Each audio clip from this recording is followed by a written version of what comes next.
I'd like to bring this meeting to order. Councillor Austin.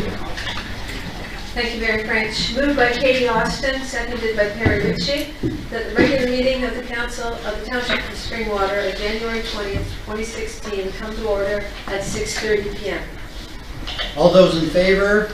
Carried. I'd ask everyone to stand if they're able, and we'll sing the national anthem. I'd ask you to remain standing after the national anthem for moments of private reflection or prayer. Oh, Canada, our home and native land, true patriot love, in all our sons' command.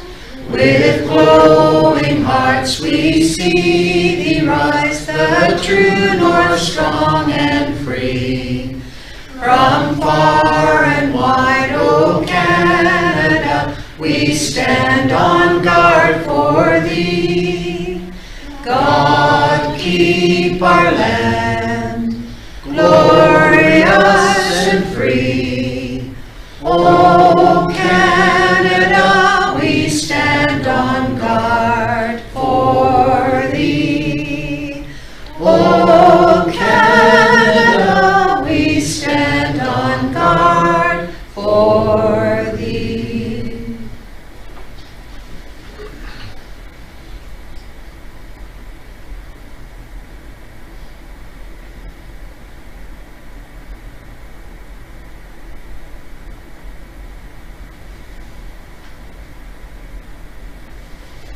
Please be seated.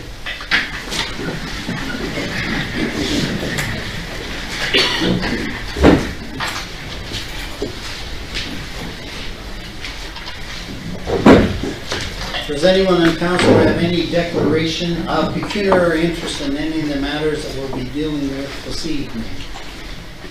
Okay, seeing none, we will continue.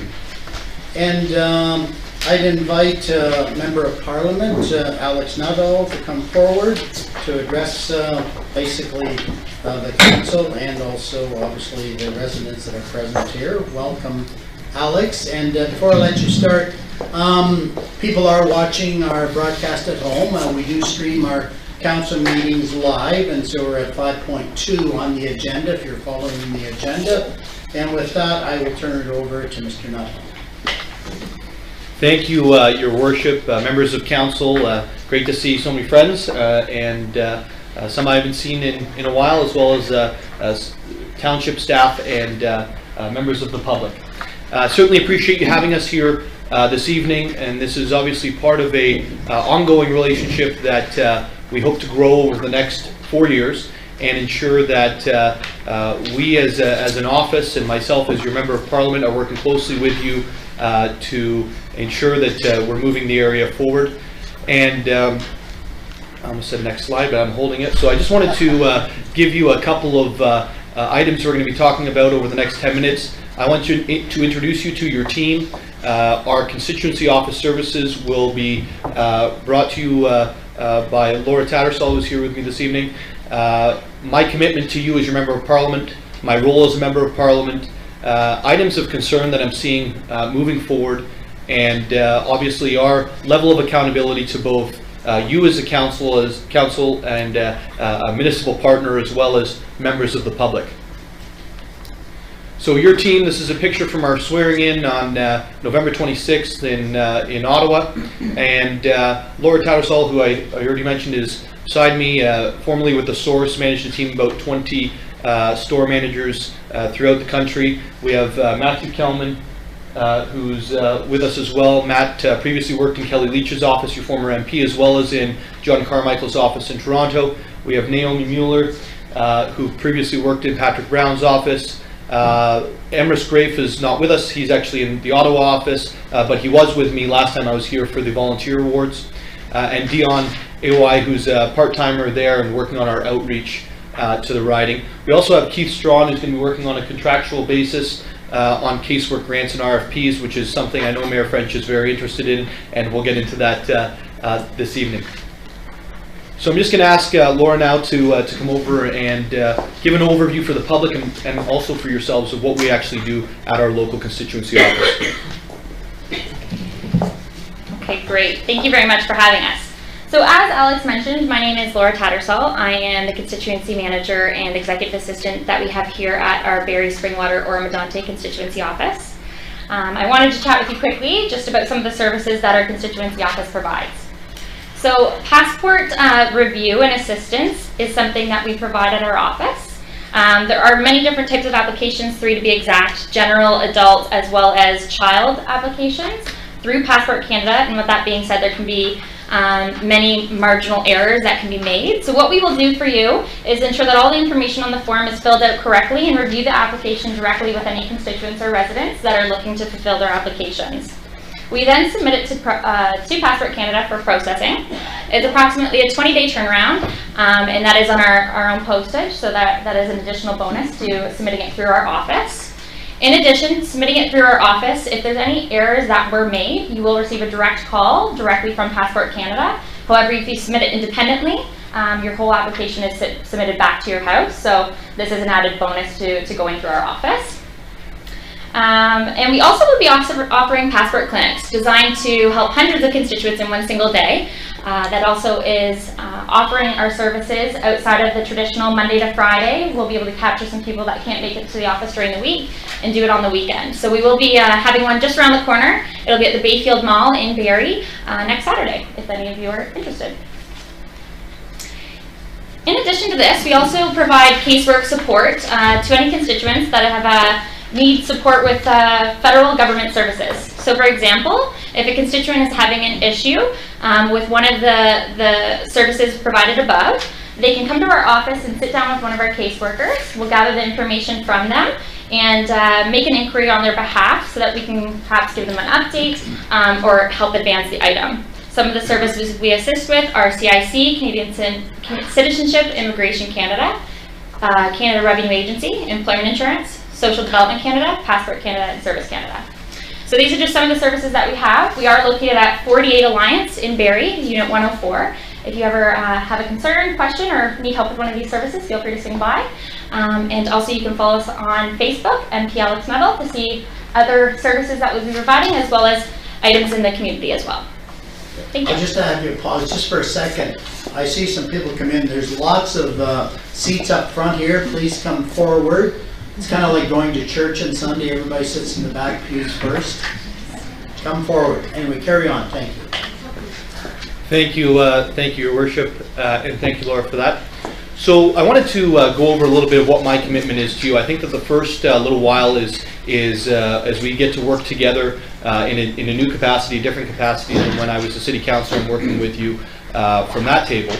And so I've had a few meetings. My first meeting with any municipality was with Mayor French and Deputy Mayor Allen in Mayor French's office. I've had numerous meetings with Deputy Mayor Allen since, and Mayor French since as well. And we are hoping to have biannual presentations. I believe we booked the next one for August, as well as monthly meetings to go over ongoing issues. Also individual phone calls and emails back and forth. I want to know what's going on in each of your wards. If there's a federal slant, something that we can come to the table with. And sometimes it's just information. What's going on in other areas of the country? Maybe people are already facing the same local issues you are, and we can get that information for you, feed it to you, and it may help you come to a better decision locally here. Also, regular correspondence regarding potential federal funding projects. This is going to be a very huge item over the next 4 years, as it was between 2006 and 2010 with the federal stimulus funding. So we need to position Springwater Township in a place that you're going to be able to take advantage of any new funds that are coming to the table. And as we heard in the election, Prime Minister Trudeau has promised an additional $10 billion of funding a year, doubling the size of the Build Canada plan, which was already 3 times the size of any previous infrastructure plan in our country's history. There's going to be a lot of money flowing, and we need to make sure that Springwater Township's in a position to be able to take advantage of that. And I'm going to make sure that you know what those opportunities are. We're also going to engage council to ensure that the items that you're looking to move forward with actually align with what the federal government's bringing out. We want to influence the process in advance to ensure that you're not left out of the opportunities and they don't all end up in the larger cities. So we have a special service that we're going to be giving to our riding. I actually called around members of Parliament within my Conservative caucus and said, what do you guys do differently from everybody else? And a few people called back, and one stood out in particular, and it was grant applications and RFPs. Essentially what we're going to be doing is working with the community, whether you're Springwater Township, whether you're part of a not-for-profit, whether you're a private business or an individual looking for an arts grant, for instance. We're going to work with you to make sure that you have the best possible chance of taking advantage of the dollars that are available federally.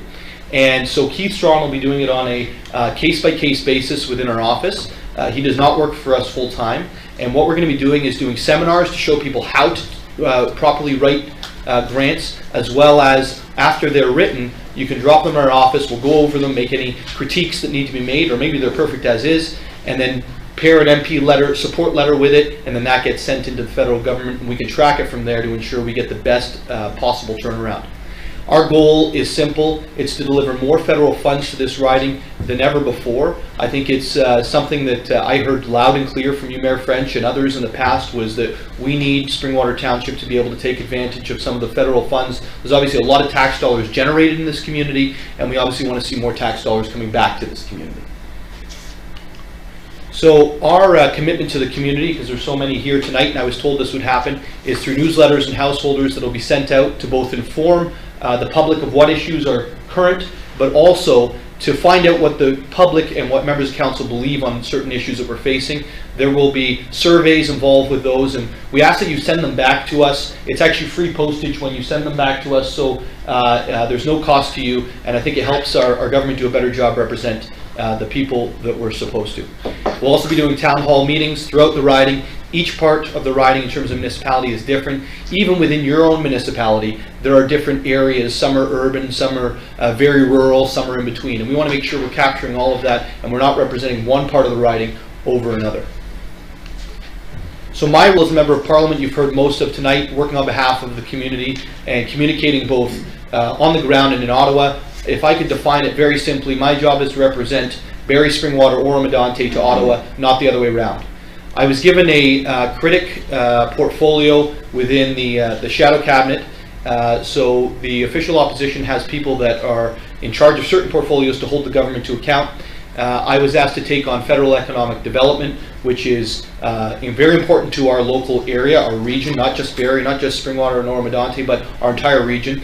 And I'm working very closely with the funding formulas for manufacturers and employers, which obviously the more information we have, the better we can do at taking advantage of those funds that are out there. And so I'll be doing that, as also holding the government to account in the House of Commons. I was also appointed to the Parliamentary Committee for Industry, which really fits hand in glove with my position as the Federal Economic Development Critic, and so we'll be working as best we can, and any feedback you have for us, please give it. I don't think that there's anything that should be untouched or anything sacred. We want to do the best job with the money that you so graciously give us to conduct our government business. So items of concern. There's currently a few items of concern I wanted to raise for you. Number one, there's no opportunities for funding currently under Infrastructure Canada, the Ministry of the Environment, or FedDev, that are pertinent to Springwater Township, or in fact Barrie, Springwater, or Oro-Medonte. The government's been in place for about 4 months, today or yesterday, and we are anxiously awaiting what they're going to be doing. We hear a lot of chatter in regards to the state of the economy. We want to see that move forward. Lake Simcoe Southeastern Georgian Bay Cleanup Fund intakes were completed last year, and it's actually committed all of the funds for this through next year, and we need to put pressure on the government to extend this program. This invested $60 million in our region over the past 9 years, and it's something that's very, very, very important. No matter what development happens or doesn't happen, what we do know is we need to be able to invest in the environment which we live in for so many reasons, including recreation, including tourism, including just being good stewards of the environment. And finally, the Small Communities Fund was announced by Prime Minister Harper at the time, about just less than 2 years ago, and that identified $1 billion a year that would go directly into small communities under 100,000 people in infrastructure. It was a little pot within the Build Canada plan that was for places like Springwater and Oro-Medonte. We don't know what's going to happen with that. We hope that it's going to continue, but I haven't been given any indication one way or the other yet. As soon as I know, you'll know, but obviously we're lobbying very hard for that to continue, because we don't want a project on Highway 26 or Highway 27 or Yonge Street in Elmvale to be going up a project in Yonge Street in Toronto. It's just not fair. You don't have a chance. So our commitment to you on accountability, we want to be accountable to you, and we've come up with 3 kind of points that describe that. Number 1, if our office does not respond from a position of servitude to either yourselves or the public, we ask that you demand it. And if I talk of our successes, which I hope there will be, without defining new goals and service to you, I ask that you request it. And when I speak of being an MP or critic as though it's who I am rather than a position which I served you in, we ask you to correct that. These positions, both myself and the staff who work in your constituency office, are positions of servitude, and we will certainly carry them out in that manner. So finally, if there's any questions from members of council that you would like to ask, I'll certainly answer them to the best of my ability. And I know it's not time for the public, but if the public would like to speak to me afterwards or at any other point, please do reach out. We're certainly here to help. Thank you. So I turn to Councillor Austin. I didn't catch the address of your constituency office. It's 48 Alliance, Unit 104, and it's right beside the highway. It's the easiest way to describe it when you get into the parking lot. Other questions from any councillors? No. Okay, thank you. Thank you, Worship. Thank you, members of council. Oh yeah, member Nuttall, we'd like to have a quick photo op with you. We'll just stand in front of here, and maybe all of council can go out there and ask someone that has a camera to take a picture. I'm sure there's lots of cameras around, showing that you are actually kind of working in the evenings. I'm just thankful that our staff volunteered to come here. I'm not going to be silent. I'll go to the back. Yeah, no. Here it is. Dawn. Alec. Whoever wants to stand beside Alec. I don't know what you're looking at. John first. Okay. Great, thank you. Thanks. Thank you, guys. Yeah, thank you. Thank you, Does this mean we won't get to golf anymore?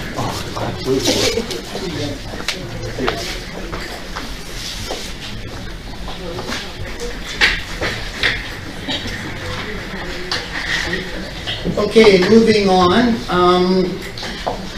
I guess, Councillor Richard, you have a resolution.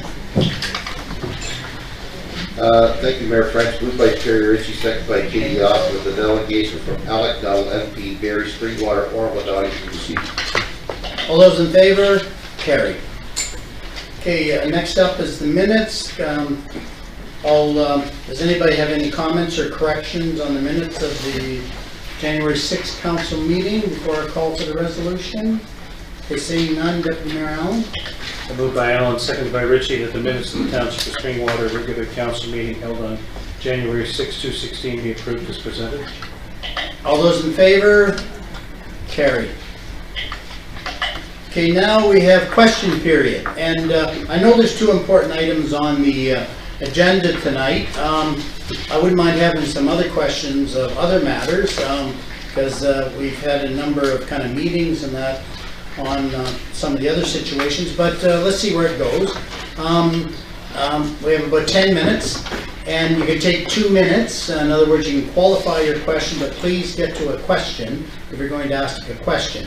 I don't mind a little introduction in that, but I prefer the 2 minutes not be kind of obviously just a speech. So I invite anybody to come forward, identify yourself, and pose the question. If we can answer it tonight, we'll do so. If not, we'll get back to you with the answer. So I invite anybody forward.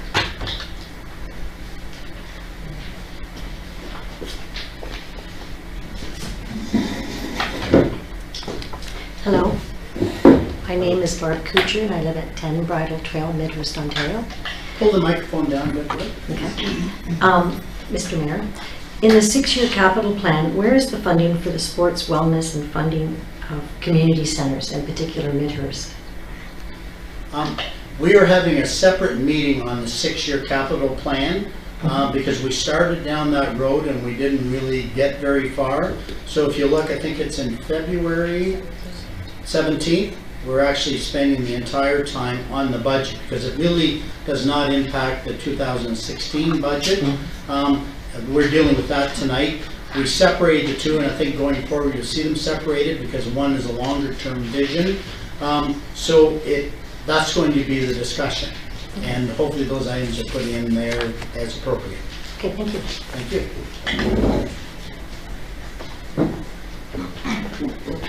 Come forward.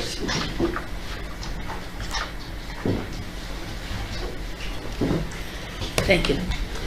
Good evening. I'm Ann Spence from 32 Finley Mill Road in Midhurst, and my question also relates to the budget, and it might have to be held over.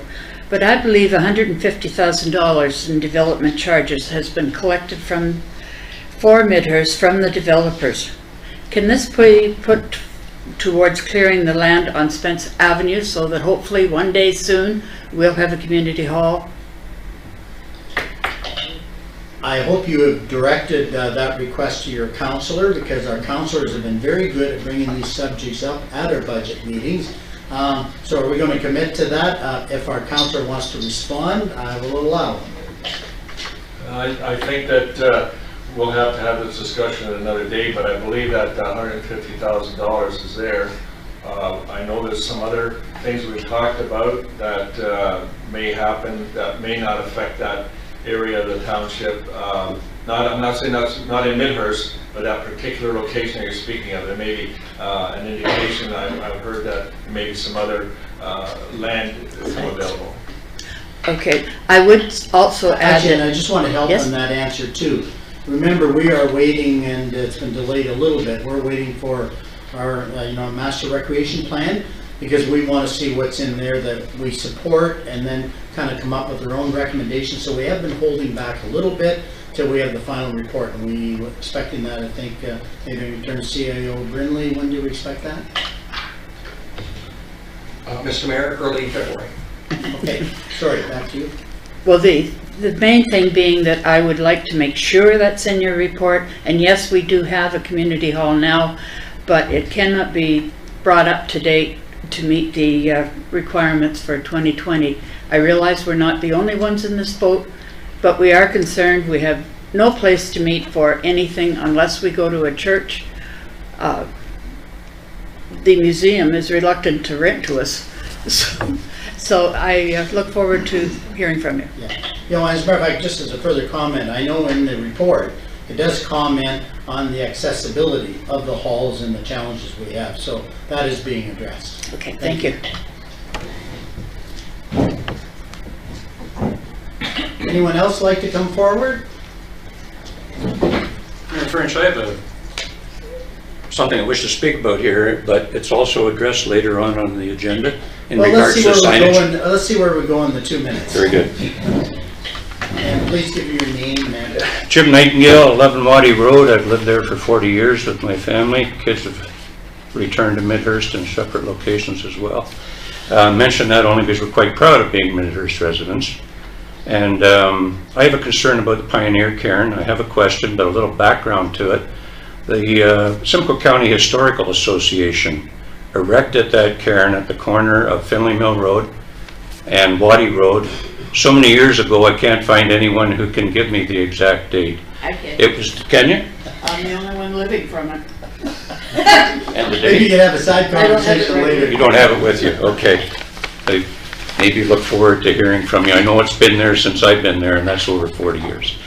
At any rate, it's become a focal point for both residents and visitors. It was originally established as a commemorative site for recognition of the efforts and the accomplishment of our early settlers. It's right along it's adjacent to the Hunter Russell Nature Trail. It's heavily used by residents and visitors as well.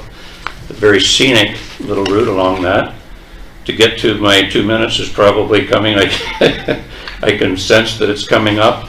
My question is that hopefully the existing council could reconsider at this point the present practice and promote the Pioneer Cairn as it was originally established as an exclusive historical site. At the moment, there were at one point this season 3 signs erected in that little parkette, and to my mind that detracts tremendously from what the purpose is.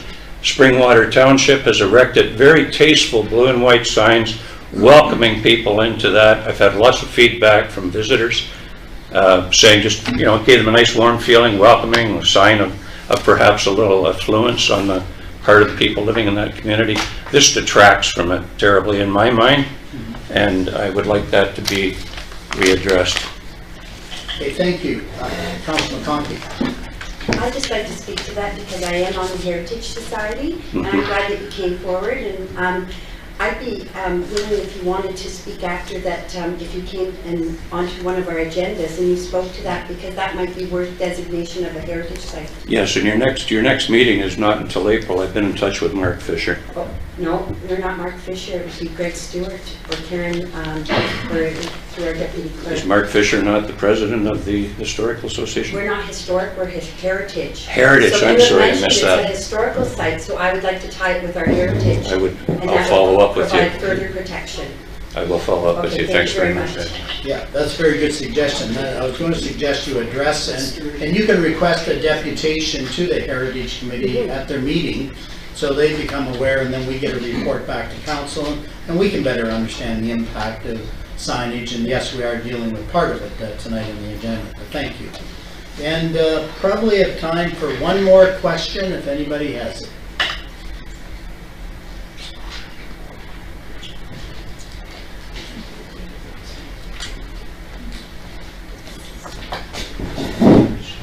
Mayor French, Springwater Council. My name is Morris Albers. I live at 34 Lana Drive in Barrie. I was here on December the 14th to give a deputation with regards to the Center of Vespera residents, and was given a 10-minute deputation.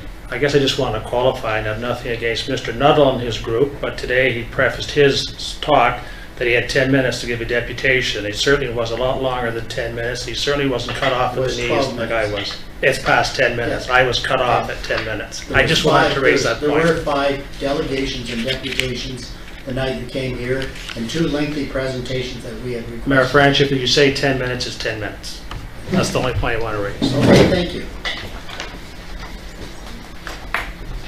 Okay, we're moving on to our reports.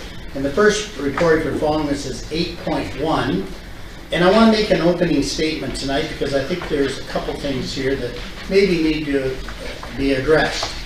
So tonight's agenda contains 2 items of great interest to the residents of Springwater. You might even class them as contentious. The rezoning application for the East Pit aggregate expansion has created a lot of feedback and is a hot topic in Center Vespera area. The township's position on the extra 20,000 population allocation in the Simcoe County official plan is another subject of great interest. This will have an impact on growth in Springwater in the years to come. I would ask that everyone be respectful of each other's position on these matters. As chair, I will not tolerate cheers or jeers, as it is inappropriate for the important decisions we as council are called to make this evening. I do expect a lot of lively discussion on these matters, especially amongst council, as they come forward, and we definitely appreciate everyone's presence here tonight as we debate and make final decisions on these matters. As noted, please listen, please be patient, and please be respectful of what we're trying to accomplish here. So that's kind of my opening statement. And so we're moving to 8.1. The follow-up report, obviously in the East Pit expansion. Maybe I could just ask our manager of planning just to give a brief overview and then invite questions. Thank you, Mayor French. My name is Brent Spagel, manager of planning, just for the audience, so that they know who's speaking. But I think what I'd like to do is refer the question and refer the overview summary over to the planner who works on the file, and that will be Chris Russell from the planning department. Thank you, Your Worship, and Manager Stagnall. And just for the benefit of the audience here tonight, my name is Chris Russell. I'm one of the planners on the file that's reviewed this.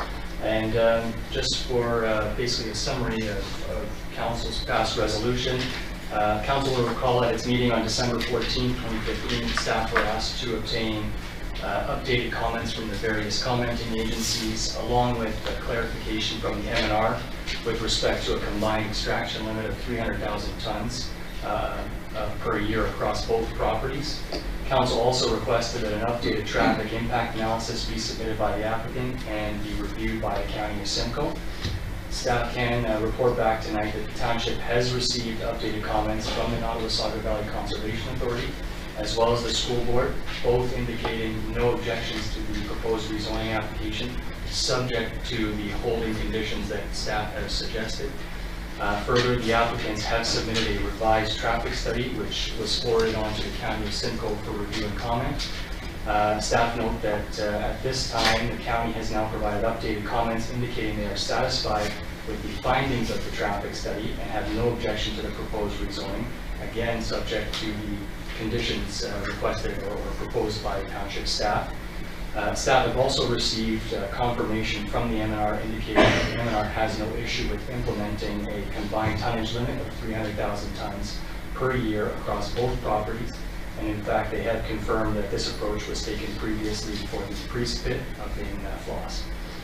I think at this point, we're happy to take any further questions council may have, and it may be helpful once the clerk comes back to actually pull up the proposed bylaw on the screen here for everybody to review. Thank you. Okay. Maybe we'll wait for Clerk Daly to return, or CEO Brindley? Mayor Frank, just so you know, we're trying to do some troubleshooting. Although our site shows that we're streaming, we are not. And so we're trying to resolve that problem.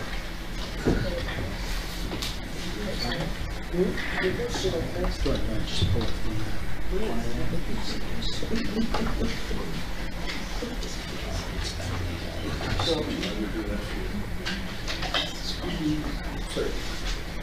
Chris, did you want to bring up the bylaw, did you say, or the report? Either is fine. Appendix 1 of the report would do. Okay.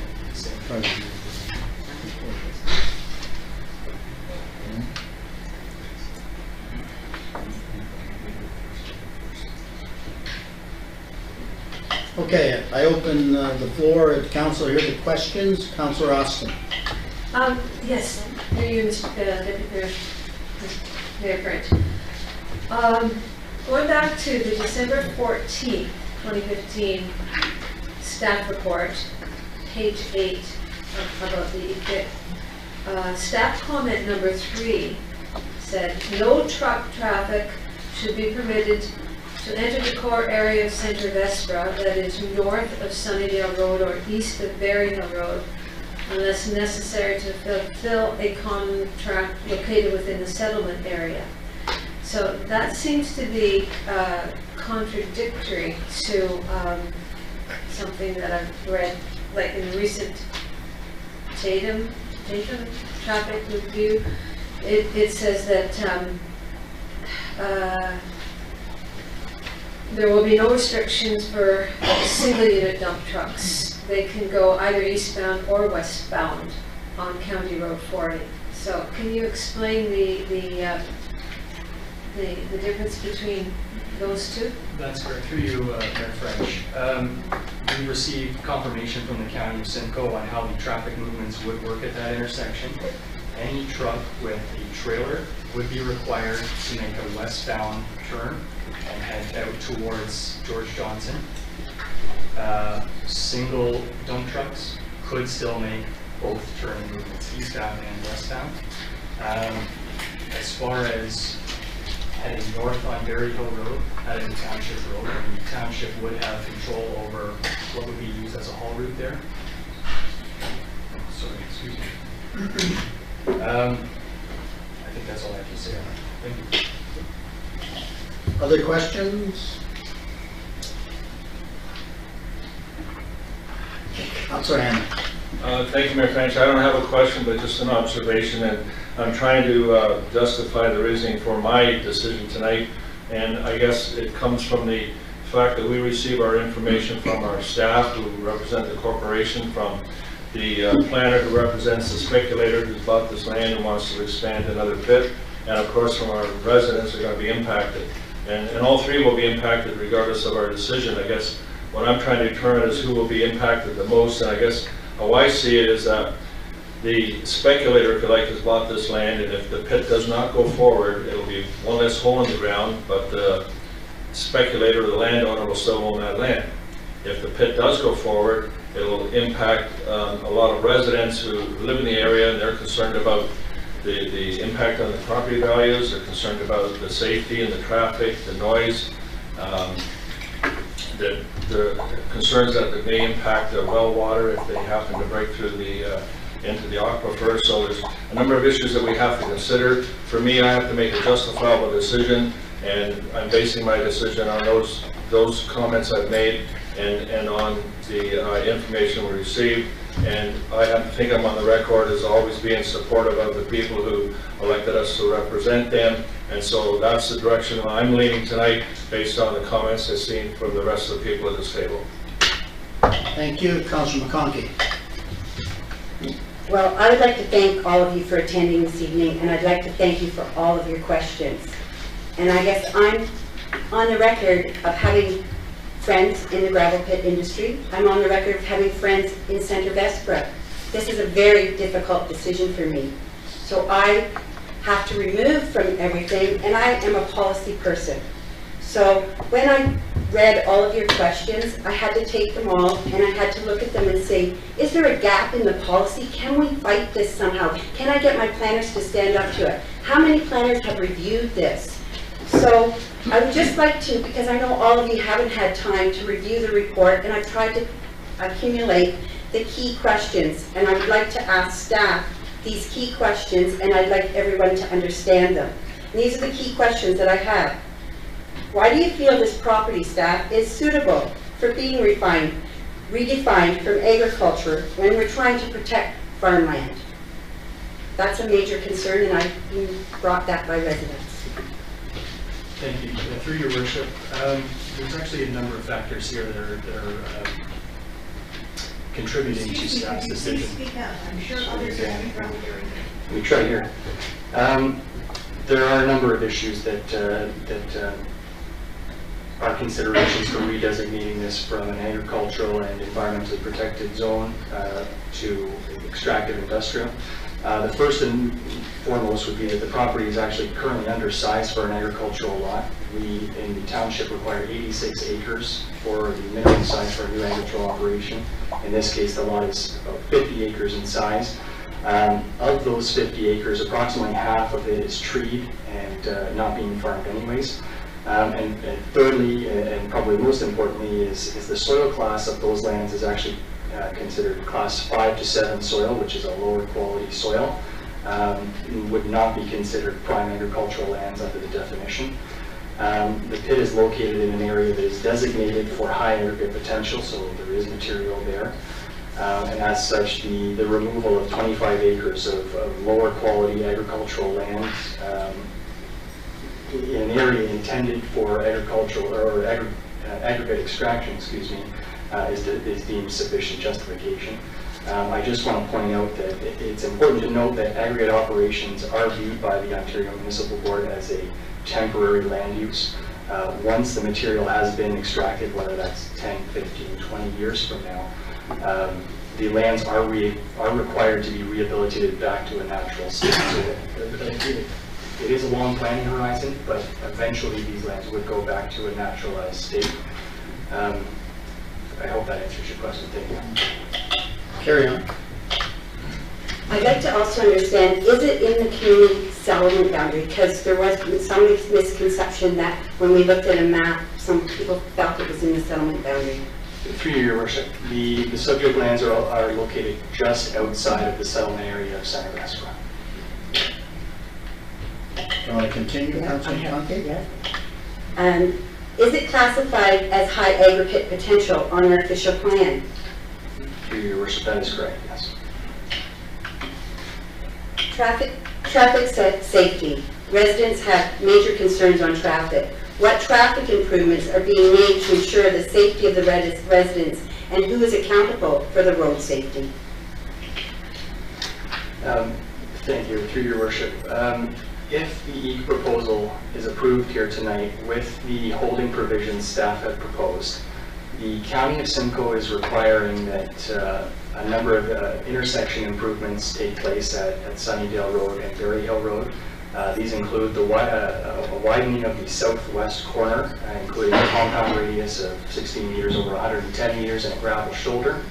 It includes a 10 meter by 10 meter daylighting triangle at the southwest corner, and it includes paving of the shoulder on the southeast corner, as well as employing a 10 meter radius there, as well as 2 protective bollards to be installed around a hydro pole at the southeast corner.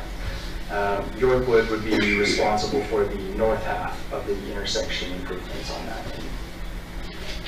I'd also like to comment on that because I do have a strong concern for traffic safety in that area, and I know it's only going to accumulate once the development happens. And I believe it's our county councillors' accountability too to making sure they follow up with the county to ensure that this traffic issue is always ongoing, as well as my accountability to look at this as the development happens in Yorkwood. So it's something that we cannot let go. We have to consider that throughout. Another thing is the dust and the noise and the health and the well-being. I hear so much about that. I believe the MOE takes accountability for ensuring it meets the standards. What holds have we in place to assist in this area? Through your worship. That's correct. Both the MNR and MOE are responsible for the provincial standards with respect to noise, dust, and vibration or other emissions. Once the applicant seeks a license from the MNR, they will be required to prove to the ministry that any anticipated emissions of those noise, dust, and vibration are within applicable provincial parameters. The township staff have recommended a holding provision. I believe if the clerk can scroll down here to, I believe it's hold provision number 5. It is included in the bylaw as any and all anticipated emissions of noise, dust, and vibrations from the subject lands are within applicable parameters as determined by the MNR and MOECC. This council would be required to review any lift hold application and confirm that all of those holding provisions have been satisfied before any sand or gravel is removed from this property. Thank you. Monitoring the pit operations. The existing operation, who monitors, and does our bylaw have any jurisdiction to monitor? Because I believe some residents are believing that our bylaw should take more action towards this. To your worship. The MNR is responsible for the day-to-day operations or enforcement and monitoring of licensed pits under the ARA, or Aggregate Resources Act. Once the pit is established, the township's bylaw enforcement department does not have a jurisdiction to monitor pit operations.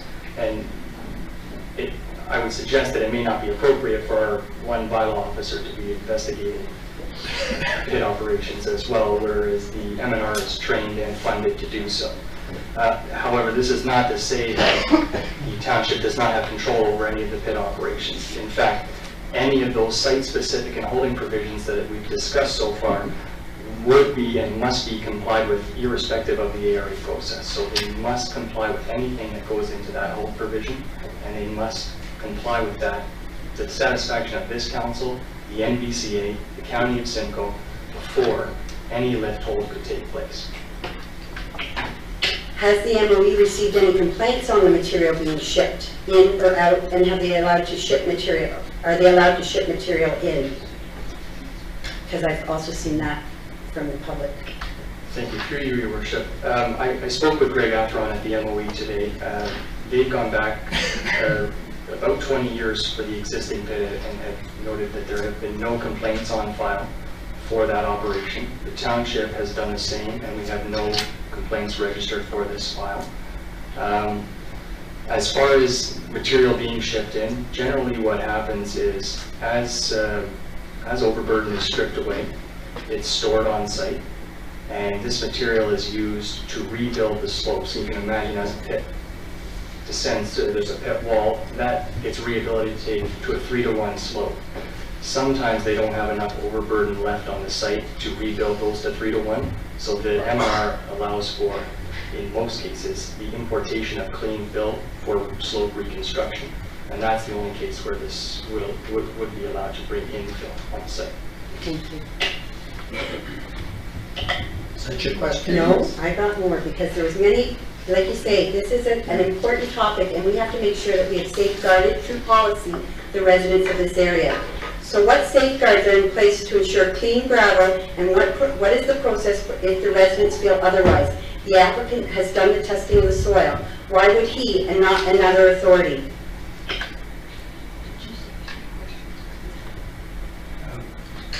Through your worship again. Absolutely, the M&R and MOE are responsible for testing and approval of any fill being added to the site. The M&R, as I said, would likely add a clean fill policy to the ARA site plans. If the residents feel that anything other than clean fill is being added to these sites, they can register a complaint with the M&R, who is responsible for the enforcement and ultimately the testing of those sites. Staff did relay a concern or a rumor of questionable dumping to the applicants, who have advised they have undertaken a soil qualities test, and that soil qualities test has indicated only clean fill on the property.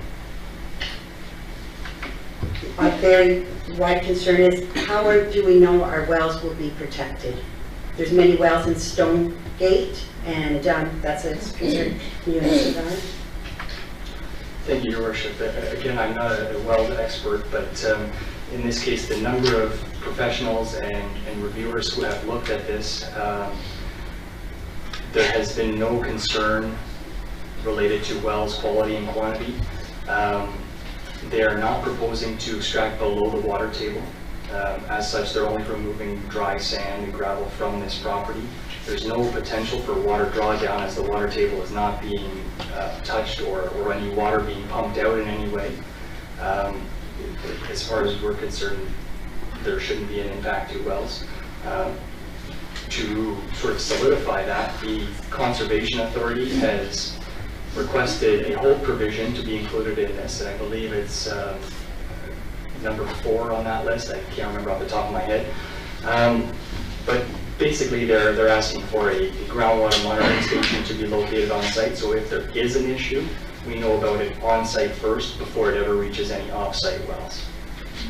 One last question. The setbacks. There appears to be discrepancy from the setbacks within our planning doc to that of the MOEs, apparently through the residents' letters. They prefer the larger setback by the MOE.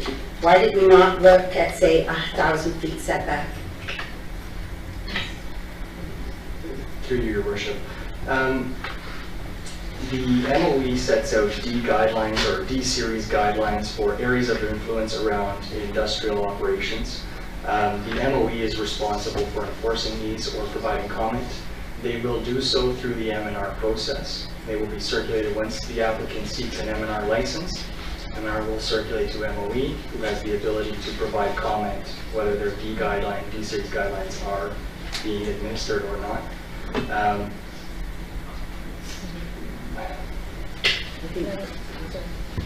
Councillor Cosmo. I'm sorry, just to follow up on that, I had the same information provided us to our residents, and I did follow up with Brent Armstrong at the aggregates officer to inquire as to why, when there's a suggestion of a class 3 for 1,000 meter setback, why are we going with 150 meters? And I had, Clerk Daly has put the information online for the residents to have. I do have 2 documents now. The unfortunate part was that the information that we as councillors received from the residents group is actually not the same document that is. So that was an MOUCC document, and we need to be following the M&R document. So I think that's maybe where some of the confusion from the setbacks was posed. Okay. Councillor Conklin. In conclusion, I'd like to say that I believe our staff has looked at all policies and answered the questions of the residents. It comes down to, if we vote to go to not support our staff, we would have to get another planning opinion. The planning opinion that we have today, the staff would not be able to represent us as a council. We would have to get somebody else. Very costly to go to the OMB. What I'm reading is we've met the policies, And as I go back and I say, I'm removing emotion from this, because I've even read when I was Googling, trying to look for things. And the OMB decision, it says, it is quoted, "The determination of public interest with respect to planning matters is not a popularity contest. It must be instead based upon sound planning principles and approved planning policies at both the provincial and local levels." And I have to go and support our staff in that they've done their job on their planning policies. And I feel bad that I cannot stand up and say to the residents that I'm meeting what you were asking of me to stop the pit. But also when we look at the OMB, I think the question was raised before, today there is a pit that's operating with 300,000 tons. Tomorrow there will be 2 pits the same 300,000 tons. And it's a very difficult argument to take, and we've also addressed the policies. So I think you've done your homework well, and I appreciate all of the questions because that brings the due diligence forward. So thank you. Other questions? Deputy Mayor Allen. Thank you, Mayor French. Per the staff report presented, based on the updated comments and clearances provided by the approval authorities and agencies, staff is recommending approval of the bylaw. And I respect staff for doing their job. So not always do we have to be in agreement with staff, but they definitely did do their job in this situation. I want industry in the township, but not when it encroaches upon growing residential areas, notwithstanding the studies which have been done. It might not be class 1 or 2 agricultural land, but this land should be used for better use, which is complementary to the surrounding residential areas. Woolwich and Zora townships are implementing moratoriums on making final decisions with respect to allowing expansions of aggregate pits due to frustrations with the Ministry of Natural Resources coordination and management of the aggregate extracting. So we see that the regulatory authorities maybe aren't being as diligent or as detailed as they should be. Our citizens have placed their trust in us when it comes to protecting their justifiable interests, and I feel we're obligated as a council to act in their best interests. So I will not be supporting this bylaw enabling the expansion, and if we have to challenge it at the OMB, then we'll face that challenge when it happens. Thank you. Other comments? Okay, well, I have some final comments. Anybody else want to does anybody have a question before I make my final comments? Because I want to go last. Okay. I spent a lot of time gathering information on this application. Simcoe County has more aggregate operations than any other municipality in Ontario. Springwater is the 4th highest number licensed tonnage in Simcoe County. The Aggregate Act has good intentions. They propose making aggregate available for local needs to cut down on transportation, which reduces greenhouse gases and saves our roads. That is good. I asked the county if they could tell me what the total annual licensed tonnage of all pits in Simcoe County on one side, and on the other side of the equation, what is the demand in Simcoe County? I do not have an answer. I also reviewed the Woolwich decision where a pit license was denied. It was interesting but quite different situation, as the pit would have been on prime agricultural lands. The Eek pit is located on lower class soils. So I have a number of points here I want to make. I am satisfied that the application addresses the policies applicable to aggregate operations and required reports that have been filed. A number of updated reports were received, and I have nothing that contradicts them except for some personal commentary that lacks supportive or professional-based facts. I want to commend the owners for their well-run operation over the many years and express our appreciation for staging the extra information sessions last fall. They have been a good corporate citizen and have created some local jobs. I also commend those individuals from Centre Vesper area who have provided information to assist in our decision making. Much of the information was fact-based with appropriate reference material to support their comments. I also appreciate the fact that residents are all concerned about your neighborhood and have taken a keen interest in the outcome. Our decision is not an easy one. If we want to just follow the broad policy, then the easy route is approval with the conditions that have been proposed by our planning department and negotiated with the pit operators. And I think our planning department and staff have done a good job, as mentioned, no criticism of them.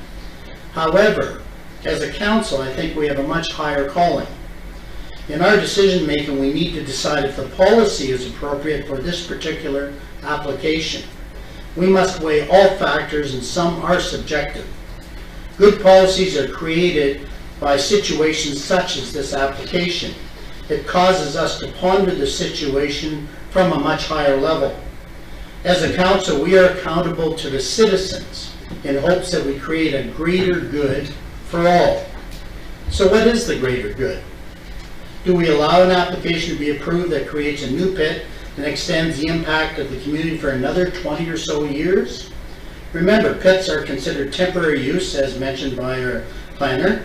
So the long-term residents in Center Vesper did have some reasonable expectation that at some point the pit would be closed and rehabilitated. Do we simply ignore that in our decision? Do we consider all the factors such as increased traffic, added development and population, and the impact on all those that live in Center Vesper and could impact them over the next 20 years? I find my position on the matter has changed in the last few weeks. In this case, I do not support the approval of the rezoning bylaw. Thank you. So with that, can we table the resolution?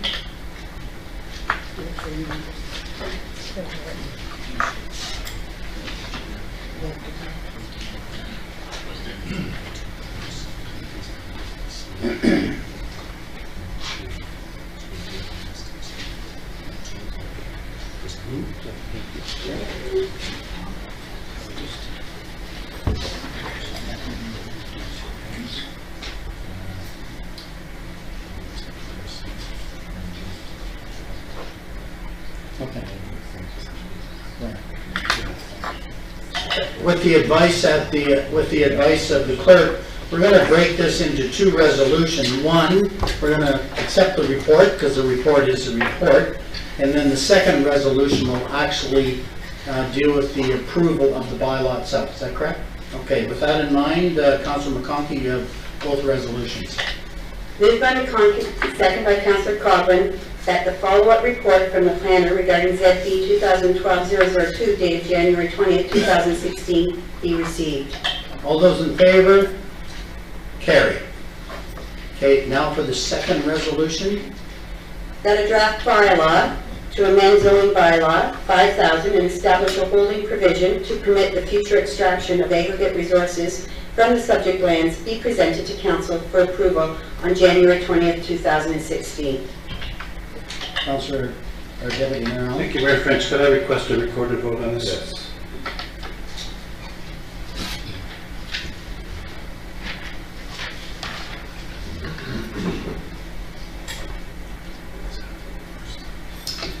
Mayor members, Councillor McConkey has read the resolution. Deputy Mayor Allen has asked for a recorded vote. When I call your name, please indicate yea or nay. Deputy Mayor Allen. Nay.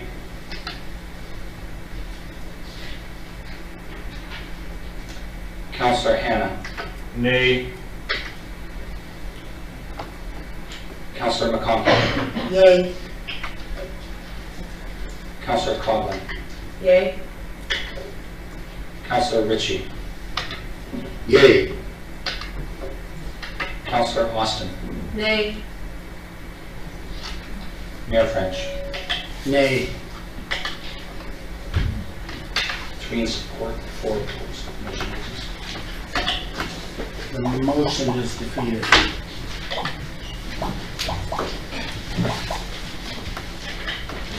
Moving on to 8.2 on the agenda, staff reports, community assistance program. Maybe we'll kind of speak to it before we table a resolution. Who would like to go first? Councillor Hanna. Thank you, Mayor French. There's just one question there that I would put to the rest of the council, and I think that the terms of reference were well written by Councillor Austin. She had some input from myself and Councillor Coghlan, but my question would be that if you go to the composition of the report and the approval reporting and so on, the voting of members, as a council satisfied that the 3 people on this committee will be the ones who decide where the funding goes, or should the final decision come back to council? That's my question. Okay, the clerk just informed me, Councillor Hanna, that the recommendation is coming to council, but we are the ones that decide in the terms of reference. And but in answer to your question, no, I think final approval should come to council as a whole. Councillor McConkie. I just have a question, because usually, I know it's in the CAP program, but usually the funding on Family Day to the different community halls came from the Mayor's Golf Tournament. There was sometimes some funding that went to the community hall so that we could have family funds events, and I was just wondering if CAP could consider that, and that the recreation board team. I'm happy to answer that. I think in our discussions, we believe that because we promote the annual golf tournament as a fundraising for charity, and then necessarily the funds going to the community halls may not be seen as the people that participate as that money going to charity. So that's one of the concerns we had. But we did talk about coming the end of the year, if we still have funds left over, that we could come back to council. And maybe one of the suggestions would be that any leftover funds could be distributed then amongst the community halls. Actually, I'll ask as a follow-up to that, and then I'll come to Councillor Austin. Maybe I'll turn to our manager of Recreation Services. Ron, is there other budgets that systematically we could allot some community funding of a small amount, like a few $100s for these family days, or is that kind of built into any of the current budgets? Thank you, Mayor French. At the present time, there is no funding built in to assist the community centers with events and such. And in the past number of years, there has been some funds allocated from the mayor's tournament. Okay. I think Councillor Austin first. Yes, and to clarify, Councillor Hanna, I received assistance from CAO Burnley and a little bit from Clerk Daly in developing the terms of reference, so I want to give them credit for that. I was hoping that as well as the terms of reference being put on our agenda tonight as documents, also the criteria that the 3 of us on the committee agreed upon would have been published too. So that might have answered your question, Councillor McConkie, about could money be used for Family Day. To let you know, we agreed that the criteria for the community assistance program funds, that the criteria would be that the funds would go to someone or a group in Springwater Township, and had to be people who are in financial need. And then I had a list, or we had a list of examples which helped clarify those points, and I was hoping that that would have been included in today's agenda.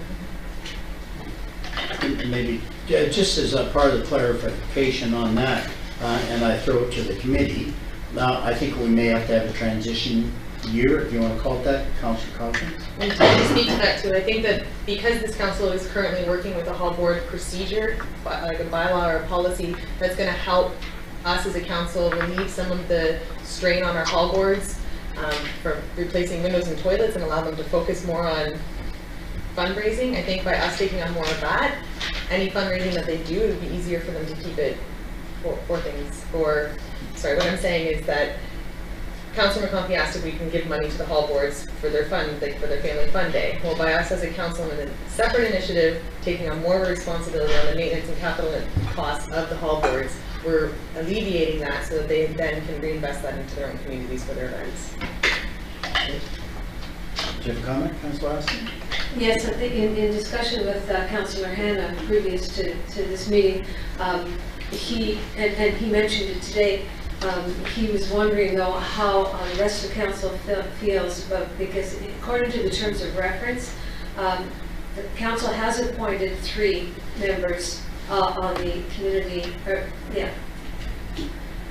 The community assistance program, and that is Councillor Hanna, Councillor Coleman, and myself. The voting is the key question here. According to the terms of reference in front of you, 2 members constitutes quorum, and a majority vote is required to make a recommendation. Beneath that reporting structure is the committee shall report to the council on a quarterly basis or as needed. Councillor Hanna was wondering if council is comfortable with that. Essentially, what the terms of reference would be is that the committee would review applications for this funding, and the 3 of us make a decision on whether or not the funds will be spent in that way. And I believe Councillor Hanna is trying to ask if the rest of council is comfortable, or does all of council want to be involved in that kind of decision making? Yeah, I think I understood the question, and actually the resolution does say, in terms of reference very approved, and I do not support us as a council delegating authority to the committee to disperse the funds. As a selection committee, absolutely, take all the applications and that and make recommendation to council, but I don't believe in delegating the authority to the committee. The information should come back, and so I would want those terms of reference changed. Councilor McConkey. I would accept if it said advisory committee. I would like to come with you with your advice and your recommendation, and that for consideration.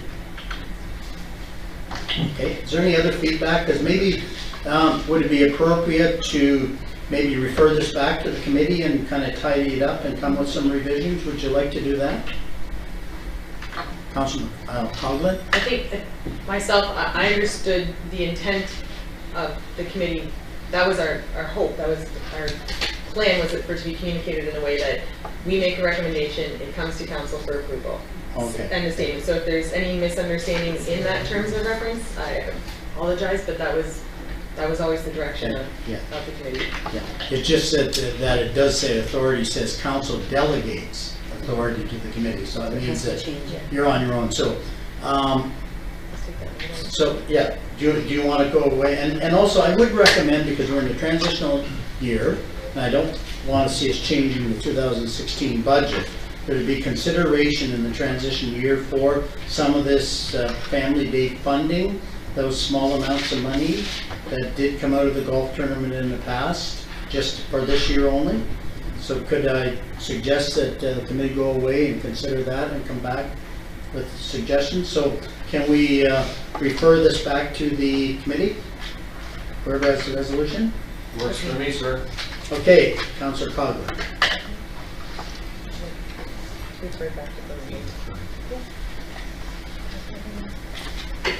Moved by Coughlin, second by McConkey, that the committee assistance program terms of reference be referred back to the committee for adjustment. All those in favor? Carried. Thank you. Actually, since we still have a lot of people around, and I think they're here and maybe very, very interested in one of the particular, I think 8.9. Does anybody have any objection of moving that up on the agenda? That has to do with the County of Simcoe population allocations. Does anybody object? Okay, so maybe we'll kind of move to that. And maybe I can just go to the manager planning, just give us a quick overview and then ask for questions. Thank you, Mayor French. The purpose of this report is actually a follow-up to a number of reports starting from 2015. Council will recall that there was a 20,000 population bonus allocation provided in the County of Simcoe to disperse to certain requests within and throughout the County of Simcoe. Specifically, that's under policy 6.3.2.2 and 6.3.2.3 of the growth plan for the Greater Golden Horseshoe. As a result of those policies, the County of Simcoe has implemented and has approved certain sections within its official plan to be in a position to allocate population to individual requesters throughout the county. As a result of an information report in 2015, Council asked that staff provide for an open house that confirms the development that is currently on the books, but also confirm the location and the nature of the request for the 20,000 population allocation. And that was hosted in, I believe it was December 7th, 2015. As a result of that, staff is providing a report with the same 4 options that were provided in the original report in April 2015 for council to provide direction as to whether or not council wants to, under option 1, consider the population allocation requests on a site-by-site basis. Under option 2, not consider any of the allocation requests on a township-wide basis. And under option 3, not consider allocation requests under the county's program within the Midhurst settlement area specifically. So the purpose of this report and this item being on this agenda is to obtain that direction from council and to answer any questions that council may have with respect to the options as presented. I will reiterate or state that there's a 4th option for other, or in the event that council wants to revise any of the options, they do have the opportunity to do so as per this process. I'd be happy to answer any questions that council may have. Okay, I just want to caution everyone before posing questions, please do not reference any kind of discussions that took place in any of the closed session meetings on this matter. So, carrying forward, I invite questions or comments. Where do we want to start? Anybody have any questions or comments? Yes. Councilor Austin. I'll start. Okay, I have 3 comments. First would be, just because we have the tools to increase population, and that's what this is, a tool, doesn't mean that we have to use it. Number 2, because we already have more than enough population in the immediate and this middle term future, we have more population than we need, regardless of the merits of each individual case that is asking for allocation from the 20,000. And the third point that I want to make is that the increase in this population would not be a wise decision, because there would not be jobs to match it. The current population that we have, and what we're heading for to between now and 2031, the population to employment ratio is already below that what we should be, and to add more to that population would just take that ratio in the wrong direction. If we don't have the jobs here, and it's not likely we're going to have the jobs here, it makes no sense to increase the number of homes being built. So those are my 3 comments. Thank you. Okay, Councilor McConkey. I believe, and I just want to confirm, that all of the draft approved subdivisions, we do have sufficient allocation. Manager Planning. Through Mayor French to Councilor McConkey. As far as having adequate allocation, the draft plan approvals that have been approved to date have been approved, and the allocation exists because under the policies of the growth plan they can proceed to be developed. So from an allocation standpoint, they are on lands that are designated for development as we speak right now. And from a, I would say from a provincial policy perspective, they do meet the horizons as described within the provincial policy statement. Thank you. Any other questions? Because I had a long final comment. Councilor Hanley, you're looking. No, I have the motion. Okay, well, no, I want to, okay, because I like going last. Okay, this speaks to the 20,000 population allocation. The original options were presented to us in a broad form in April 20th, 2015. Getting close to, 10 months or so ago. A more detailed explanation of the options were presented December 7th, 2015. All parties had an opportunity to provide constructive comments well in advance of tonight's meetings. I do question the timing of the detailed letter we received on Monday of this week after the agenda was published. The letter will appear on the next agenda. There are various opinions on the county's 20,000 population allocation and whether municipalities have any obligation to accept any or all of it.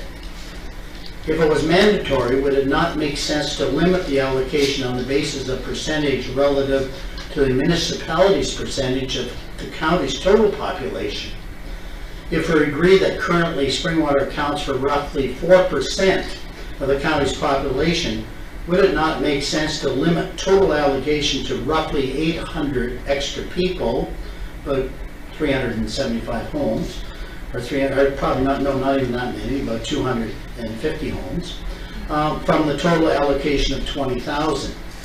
I believe after discussing the matter, and we have had legal advice, that we have no obligation, it is our purview as a council to reject any allocation of it if we feel it does not represent smart growth as we are defining in our strategic plan.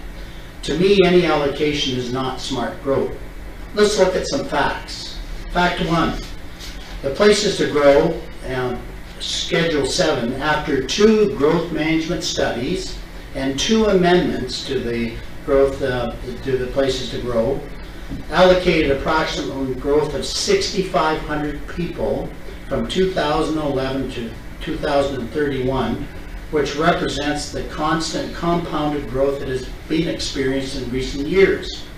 Fact 2, the demand in housing units to meet the growth would be about 2,300 new building units over that time frame, which makes sense.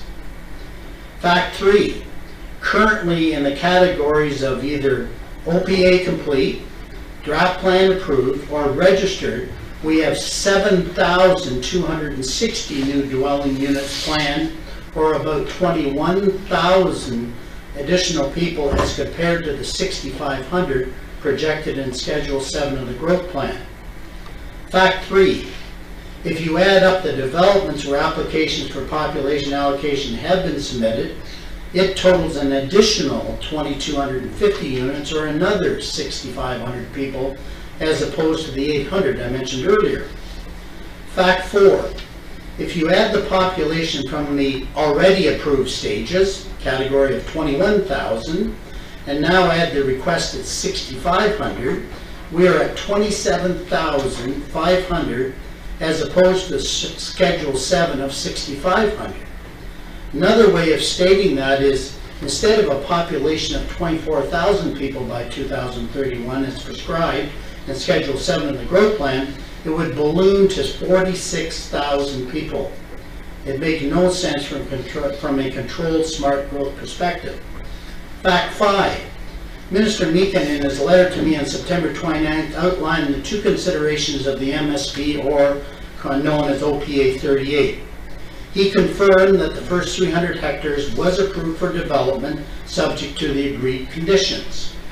We are in the midst of the EA 3 and 4 and the long-term financial plan, which will ultimately decide if the first phase of 300 hectares development is feasible. No arguments on that condition, and we're all working towards getting that all done. Fact 6, in that same letter, the minister confirmed that any growth on the 456 hectares not yet approved will be based on informed growth management decisions made by the county and township. The extra population requests in Midhurst all encroach on the unapproved 456 hectares. That is where we're at today. In conclusion, it is my view that entertaining unneeded growth in Springwater is counterproductive and will have a negative impact on the township's way of life and prosperity. With that in mind, as it relates to the county's 20,000 population allocation, I support option 2 of the report. Councillor Hanna. Moved by Hannah, second by Ritchie. Whereas policy 6.3.2.2 and 6.3.2.3 of the provincial growth plan for the Greater Golden Horseshoe give the county of Simcoe the direction to allocate up to 20,000 total population for lands within the area municipality in excess of what is required to accommodate the 2031 population forecast for the county and its area municipalities in Schedule 7 of the growth plan until January 19, 2017. 2, through amendments to the new county official plan, which were approved by the Ontario Municipal Board in 2015 at sections 3.5.10 and 3.5.11, the county has implemented a policy framework to implement the discretionary population allocation program intended by policy 6.3.2.2 and 6.3.2.3 of the growth plan. 3, section 3.511 of the county OP directs that in evaluating applications for population allocation under the program, the county will consider, among other criteria, if the application contains a council resolution from the local municipality to have an adopted official plan or official plan amendment considered for this program. 4, to date, total of 5 applications for population allocation have been made to the county in respect of lands within Springwater, all of which are situated within a settlement area of Midhurst. Collectively, the 5 applications seek allocations for a total population of 7,536 persons. 5, township staff have prepared a planning report which addresses the aforesaid applications and identifies several options which are available to council in considering its position and responding to the county pursuant to section 3.5.11 of the county OP, and the township has engaged in the process of extensive public consultation for the purpose. 6, council has considered the fact that to date Springwater already has official plan and or draft plan of subdivision approvals for a total of 6,460 units plus an additional 800 adult community units, all of which are already in excess of what is required to accommodate the Springwater 2031 population forecast under section 7 of the growth plan. Collectively, these approved lands, when fully developed, would accommodate a total population of approximately 38,000 persons without the need for any recourse to the county's 20,000 allocation program. 7, council has considered the fact that of the 6,460 units in excess of Springwater's Schedule 7 forecast, which already have official plan and or draft plan subdivision approvals, approximately 600 to 700 units could be developed ready within 5 years time horizon depending on the market conditions. 8, council has considered the fact that Springwater population to employment ratio is currently well above the 2031 forecast and Schedule 7 of the growth plan, and the allocation of additional populations under the county's discretionary plan would only take away that ratio and further in the wrong direction. 9, council has further considered the fact that Springwater's resources have already been strained to the limit and beyond in the terms of the need to accommodate residential developments in Springwater, which have already received draft plan approval, most of which are on lands within Midhurst. 10, based on the foregoing considerations and others, council has determined that it would not be in the public interest to further accelerate development approvals in Springwater solely on account of discretionary county allocation program which expires in 1 year's time in any event.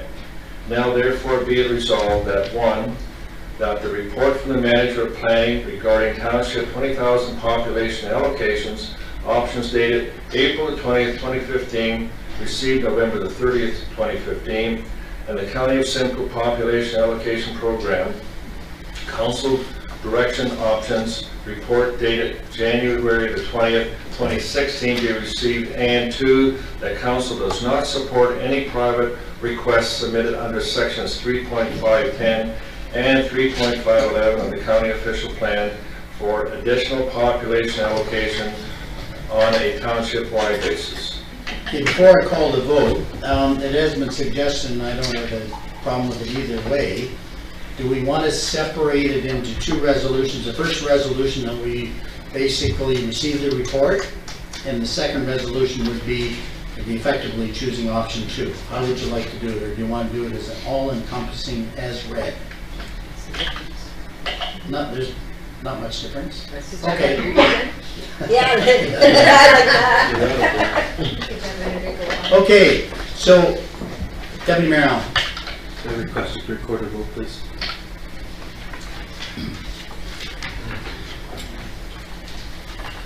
So just for clarification, before the clerk pipes in, effectively based on the report, this is option 2.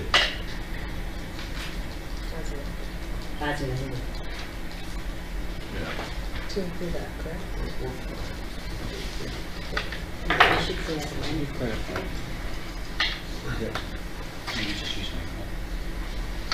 Can you clarify what a yay means and what a nay means in this?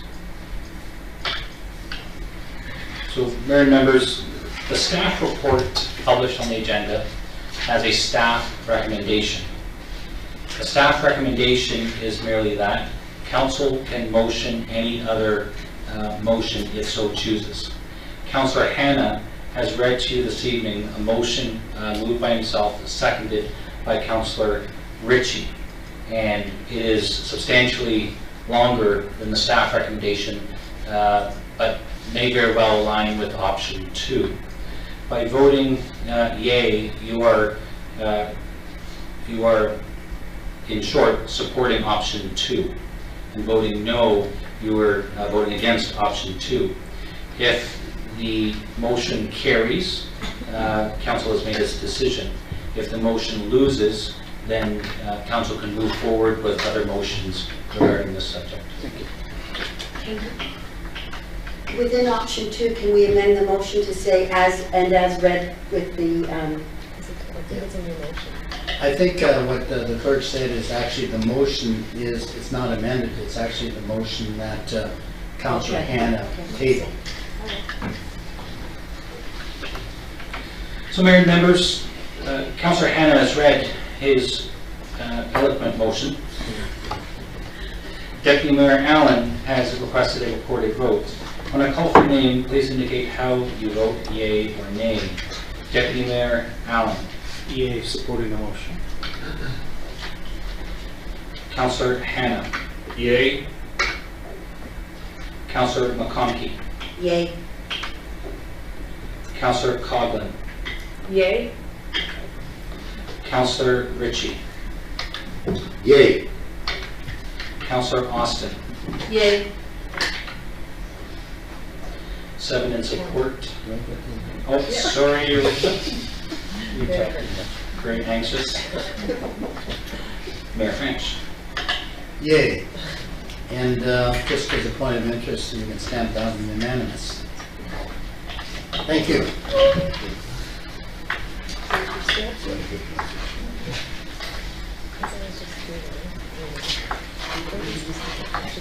Do we want to take a 5-minute comfort break before we get back to the, oh no, Councillor, no, do you want to push on for a little bit, or we'd like a 5-minute comfort break? Well, we take one at 8:30. Okay, no, we'll take a 5-minute comfort break. Because I saw a couple of moves for the chair real quickly. So just 5 minutes. Well, just take it.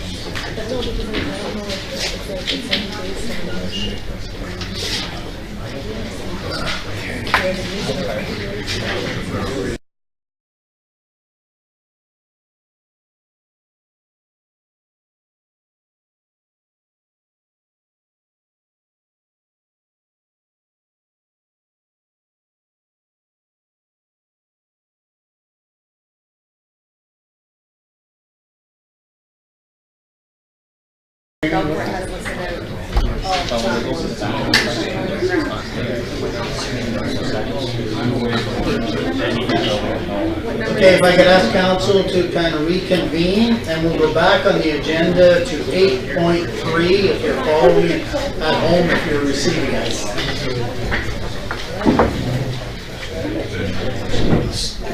Jennifer? Well read.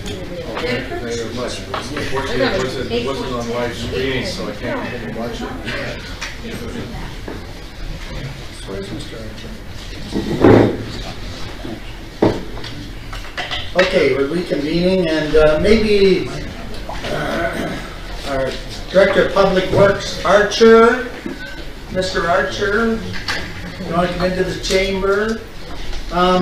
So we're dealing with 8.3, Elmville Meadows, Phase 2, Stage 3 Development Securities Reduction. Do you have any comment on that, Director Archer? Thank you, Your Honor. No, I don't. It's pretty straightforward. Geez, now I'm a judge. I'm really pleased with that. Oh, sorry, Your Worship. Wait a minute. Anyway, okay, any questions on this? It's pretty straightforward. Councilor Hannah. Moved by Hannah, second by McCog, to report to the Director of Public Works regarding Elmville Meadows Stage 3 Development Securities Reduction date January the 20th, 2016 be received, and that the amount of the securities held by the township for Elmville Meadows Stage 3 development be reduced to $178,158.26. All those in favor? Carried. Okay, staff report 8.4, Elmville Village Subdivision. Maybe I'll turn to our planner on this item. Or shall I turn to planner or manager planner? Well, the manager planner is the only one left.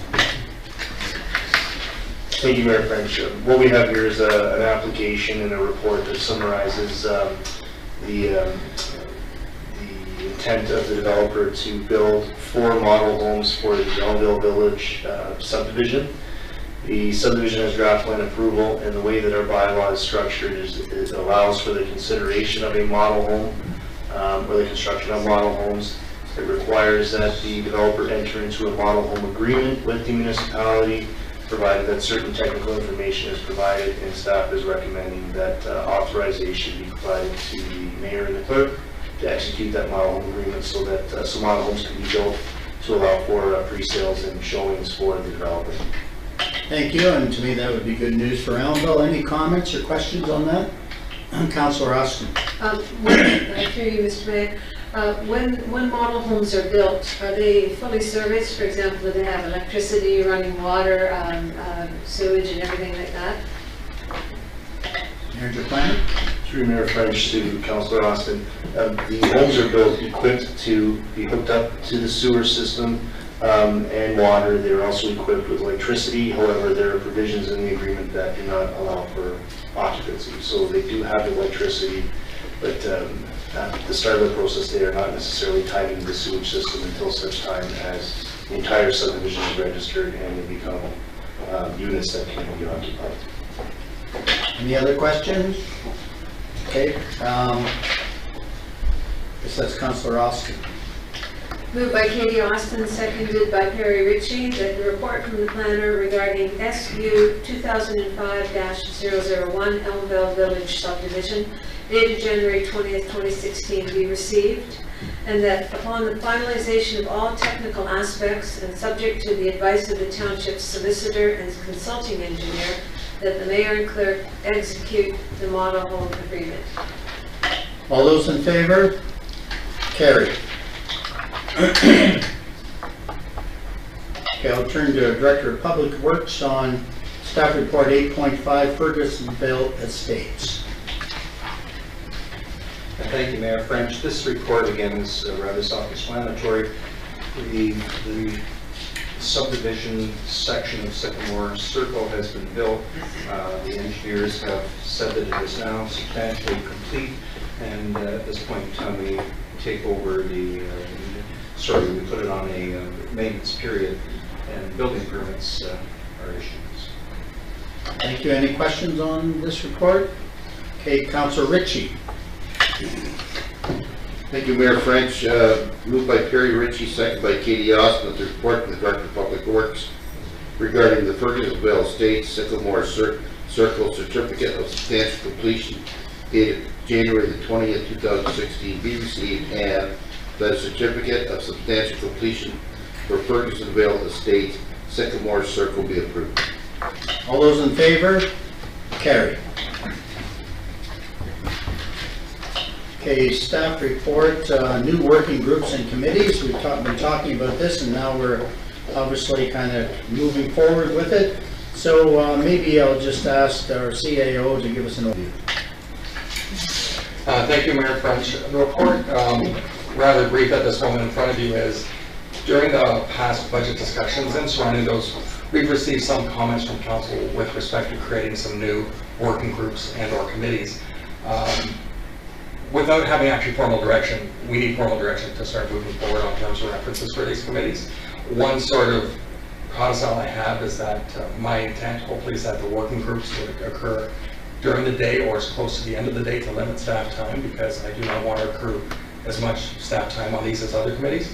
And as well, just to mention that both the budget and the planning role currently exists with council at this time in its current role. So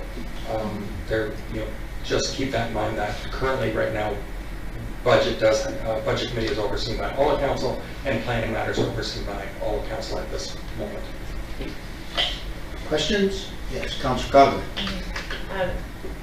I guess more of a statement, but with the budget working group and as well as the planning advisory committee especially sits difficult for me, because I do think that if we're looking to have more time spent on these, if we need to have other eyes, or I'm not sure what the basis of the planning or why we're even suggesting a planning advisory committee. I was curious if instead of forming a planning advisory committee, we're looking for more dedication to what it is, to have it go back to that there be a council meeting and then a planning meeting, so that the 7 of us, as we are the planning advisory committee right now, could dedicate our entire attention to that instead. My concern with the planning advisory committees is there wouldn't be any, without seeing in terms of reference, there wouldn't be any members of the public involved, so it would be members of council and staff. Is that correct? No, that isn't my understanding. As a matter of fact, under the kind of plan review, there's even suggestions that it might be appropriate to have a planning advisory committee. And quite honestly, they could be made up of members of the public, such as someone from the development industry, from their local builders. I mean, just have a different set of eyes on it, because they're not an approval. They are an advisory, and maybe they're a working group. I mean, just to provide some additional input, rather than just being made up of council and staff, is my understanding of it. Do you want to comment on that, CEO Brindley? Mr. Mayor, through Councillor Coghlan, it has been a sort of a different situation in this municipality, where in the past council has sit as a planning advisory committee, and that's maybe a separate issue we need to discuss in terms of mechanics and which meetings should be on which days. But I think the intent of this one, as the mayor said, is to be more of a strictly advisory role, not a decision-making role, and probably would consist of members from the public. I haven't discussed numbers. It could be 7 to 12 people, of which there'd be several, 1 or 2 members of council, plus others that might look over broader matters. I don't think it would be the day-to-day stuff, but it might be broader planning issues. But that's, once again, I'd have to choose the terms of reference based on other ones I've seen in other municipalities, and then come back to council and then seek some guidance from council in terms of to what extent we really want to make this happen. And actually, just for some clarification, because we don't actually act as a planning advisor, we actually act as the planning committee. That's a little different. So this is a separate plan. So anyway, Councillor Conkey. I have concerns because I understand that none of these groups will be paid, and we have other committees that are paid. And when I look at a planning advisory committee, when I know what I have to read for planning, and to expect somebody to read the material for planning that they should have to read and not be paid for that position, we don't have it in the budget. I would prefer that this get postponed until we can handle to pay that position, because it's true. There's the library board, members on that are being paid, the heritage and different things. And I just believe that the planning, the amount of work that is required for that, and you're asking citizens to come forward and read pages and pages, that I believe they deserve some type of payment towards that. The Trails Working Group, I know I had suggested that. I was just wondering too, if maybe part of Springwater Park and the trails go together, I don't know, we still have that issue as well to sort of look at how it's going to go into something, or do we just look at it from a perspective with, you know, later? We do have to consider that. And I guess the terms of reference will really determine whether we want to go forward with some of these, because I don't know what the benefits, like I had mentioned before about a fleet working committee, but I guess it's that I'm unaware that you do monitor all your fleet, and you do have for the 6 year all of the, I just don't know all the equipment out there and that. So when something comes forward, we're not given the whole bigger picture. So maybe it's just understanding at a council meeting the bigger picture. You know, when we're looking at our 6 year working plan, we see all of the fleet and everything that's attributed out there. So I have to see more detail from the terms of reference before.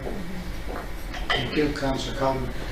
The same question for the budget working group. Would that be members of the public included on that? I think, I guess that's why we're asking for terms of reference. I mean, I see the public being engaged, members of the public engaged in all these committees.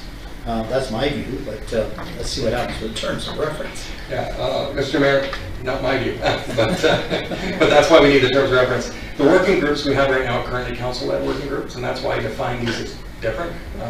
The advisory committee would include members of the public, but once again, it's just that right now there's talk, and I need council to decide, should we at least pursue these in a formal manner? Council then later on, might be based on my research, find out that maybe we don't want these, or maybe we do, but until we actually start vetting them, I need direction, or our staff, to be honest, has other things we need to do. I'll go to the Deputy Mayor Allen first, and then Councillor Ross. Thank you, Mayor French. I would support, if it doesn't take a lot of extra work, to peel the onion to the next layer and just look at draft terms of reference so we can better understand the parameters of each of these and decide which makes sense and which maybe doesn't. Councillor Austin. I'm wondering if this recommendation might be helpful. For example, with the fleet working group, the trails working group, and the agricultural advisory committee, I was thinking that those on council who feel strongly that they would like to see those committees or groups formed would be willing to step forward and work with CAO Brimley the way I worked with CAO Brimley to develop the terms of reference for the community assistance program, because I don't think it's a reasonable expectation to ask CAO Brimley to do this on his own. You know, the idea is coming from somebody else, and then it's saying to him, you have to develop the terms of reference. I think that that's an unreasonable expectation. You know, so, for example, I might be interested in being on the trails working group. So I would say, okay, maybe Councillor McConkie might be as well. So the two of us would, you know, if we're the two who would really like to see that group, then we would be willing to say, okay, CAO Brimley, we'll sit with you and among the three of us work on this terms of reference. So I'm throwing that out as a suggestion, as opposed to putting it all on CAO Brimley. Very good suggestion, and as a matter of fact, you know, I think very appropriate if we have some particular kind of groups here that we'd like to work on and assist our CAO, and I'm sure you'd be quite happy to have us on board.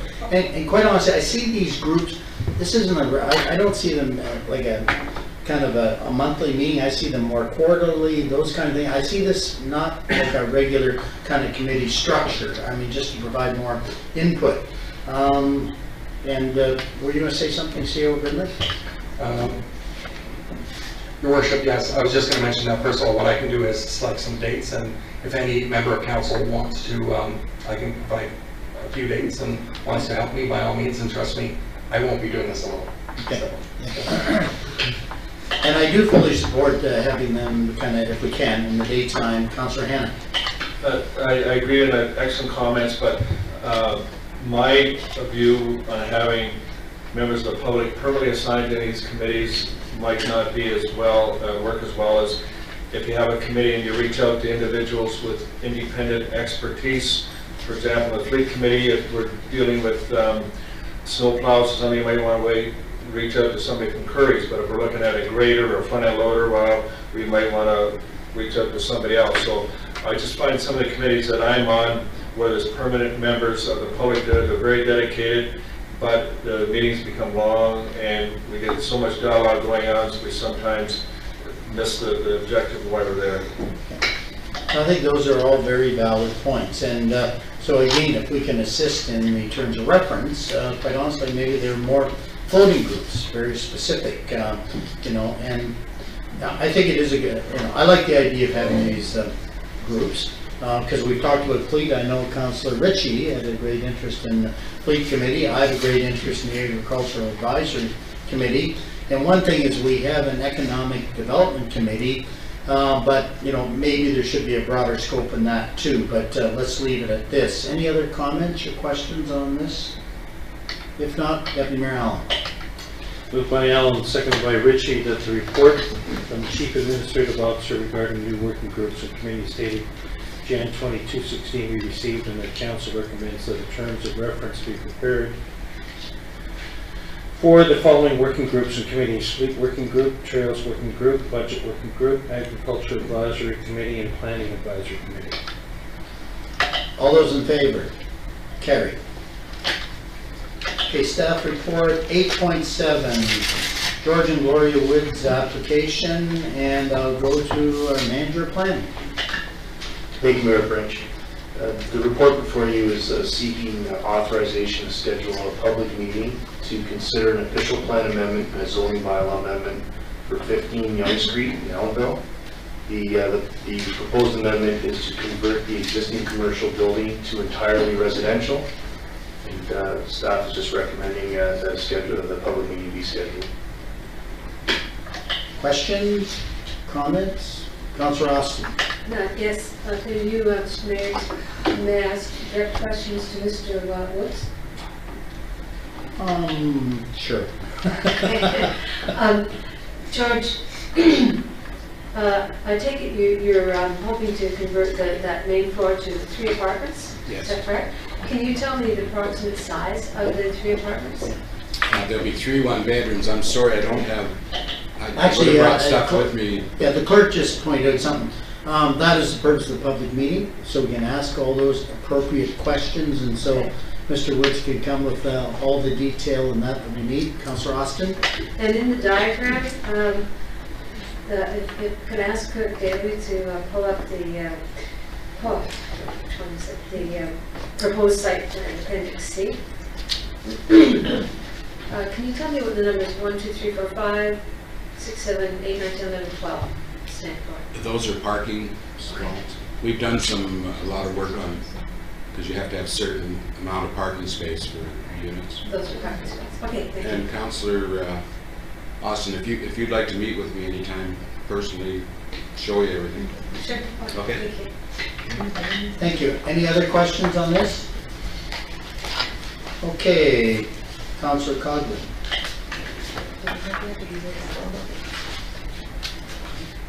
It's second by McConkey, so I'm just going to have Hannah. Okay, sure. If you don't mind. Moved by Coghlan, second by Hannah.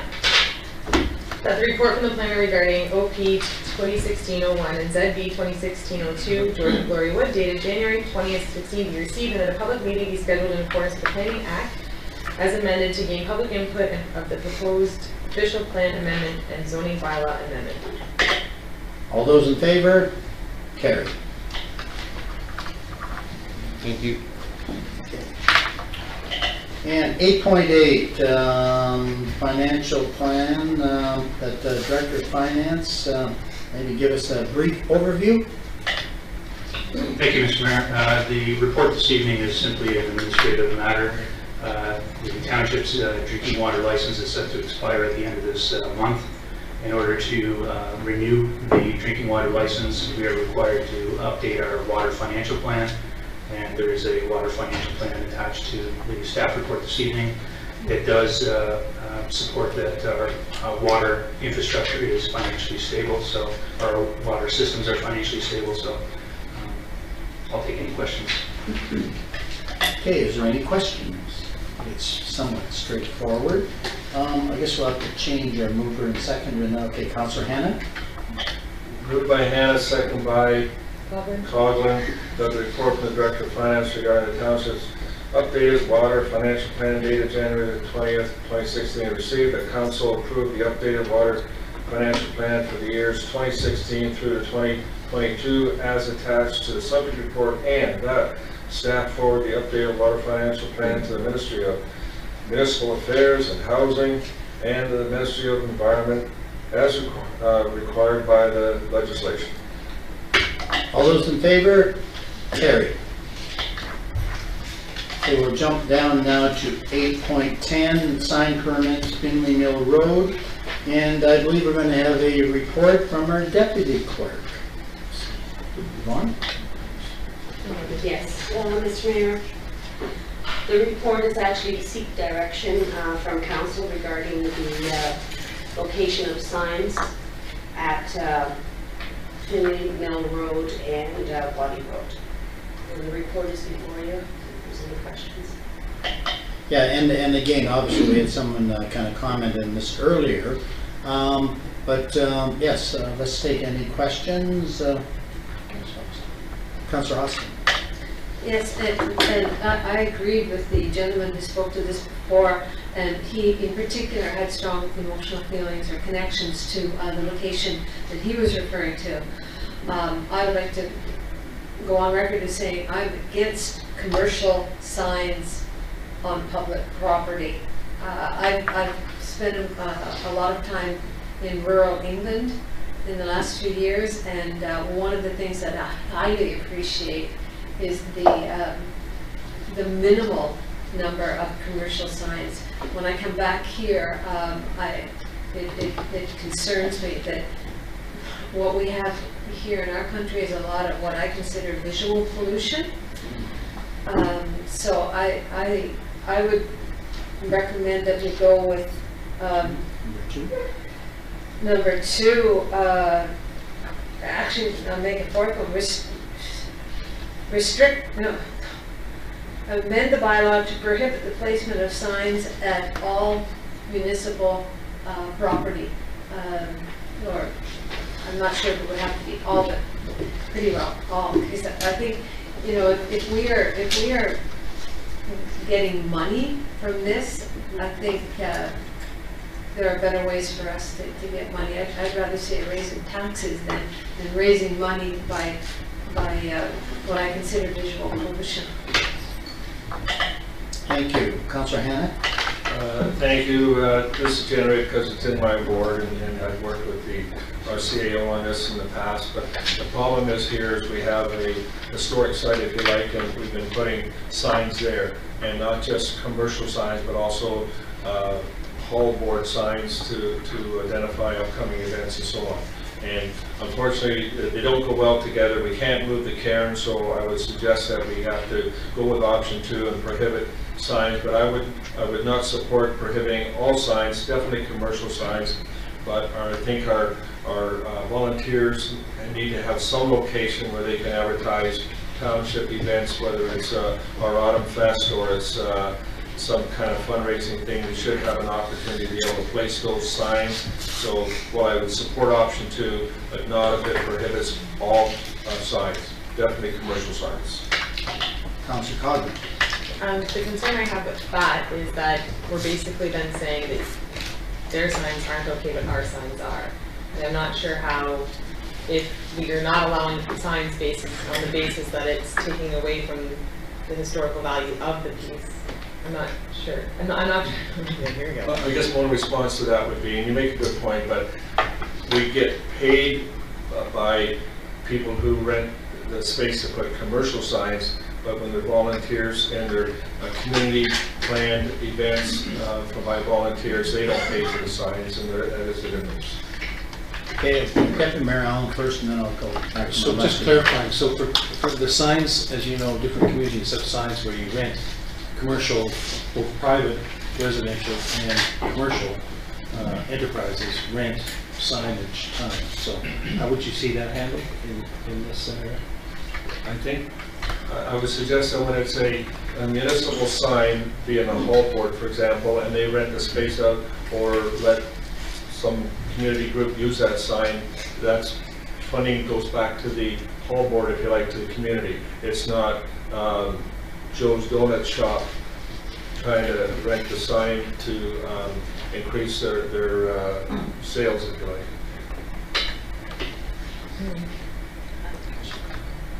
Councillor Coghlan first. My 2 points on that. The first point would be that, from my understanding, the way that the signs have been operated in other hall boards is that they do rent out, like Anton Mills rents out often to the Fry Guy, things like that. So again, that would be, if Midhurst doesn't do that, then that's, I guess, could be seen as different. But also, I reported to council at the last meeting that the library board is seeking to embark on a, forgive me, 3-month trial basis to have the Midhurst Hall Board place out in front of the library. So maybe just moving the sign to another high traffic area. I'm not, again, I don't live there, so I don't know the 2 different traffic areas, but hoping that maybe that can help solve the problem too. I agree, and we have to remember we have a sign out front of here, and this is township property, so I think we have to be careful how we word this. All my concern is that we have a historic site here, if you like, that's been used as sort of sign pollution, if you like, and we should stop doing that. I'll take Councillor McConkey and then I'm going to the clerk. I apologize, but I missed part of it, but I just want to make sure that we are not allowing signs in front of the hearing. Okay. Clerk Daly. Mayor and members, I believe it has been identified that the hall boards sell advertising space to commercial enterprise. The example would be Autumn Fest, where they sell space on our baseball diamonds, and that does generate revenue for the hall board. Again, as it relates to the recommendation by the deputy clerk, it does say prohibit placements of signs at specified locations, and that specified location may want to be narrowed down to say sites of historic significance, or if you want to extend it beyond there, but if you start at least at that point to say sites of significance similar to the cairn, similar to certainly a cemetery, and what staff will do is come back with an amendment where it'll define what those sites are, if you agree with that approach. Yeah, and I would think, okay, Councillor Austin first. We had something similar come up a few months ago when I objected to sign space being rented after the Maple Syrup Festival to a store in Elmville, and it was right at the gateway, that parkette at the corner in Elmville, and it's, to my understanding, that parkette was supposed to be designed for, a nice, pleasant downtown space, and I found that the commercial advertising sign really took away from that atmosphere. So, so if we are talking about specified locations, I would want to be able to add things like, say, Heritage Park in Elmville, and the Gateway Park.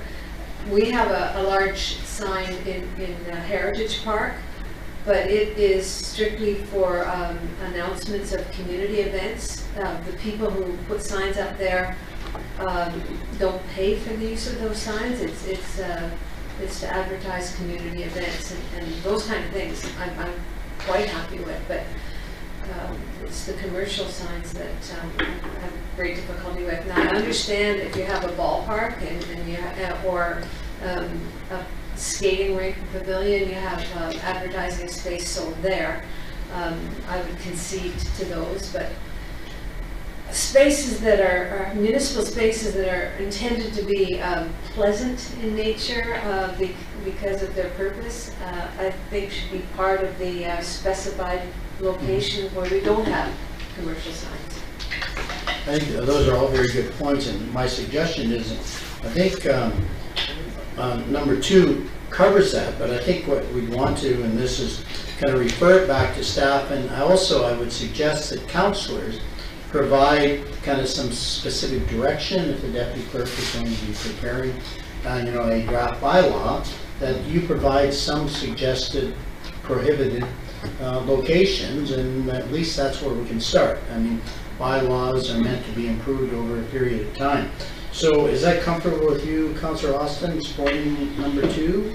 Yes, and to whom did you say we should send those recommendations? I think our deputy clerk is handling this matter, so yeah, forward it to the deputy clerk, and ideally, I guess, if we could put a time frame on it, possibly by the end of next week, would that be helpful?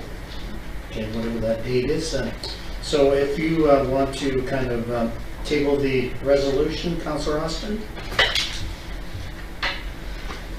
Moved by Katie Austin, seconded by Perry Ritchie, that the report from the deputy clerk regarding signs located at southeast corner of Finley Mill Road and Waddy Road, dated January 2016, be received, and that direction be given, number 2, to amend the bylaw to prohibit placement of signs at specified locations.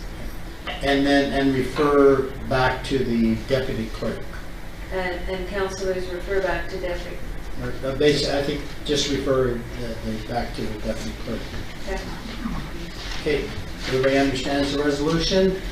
All those in favor? Carried. Thank you. And 8.11 was withdrawn.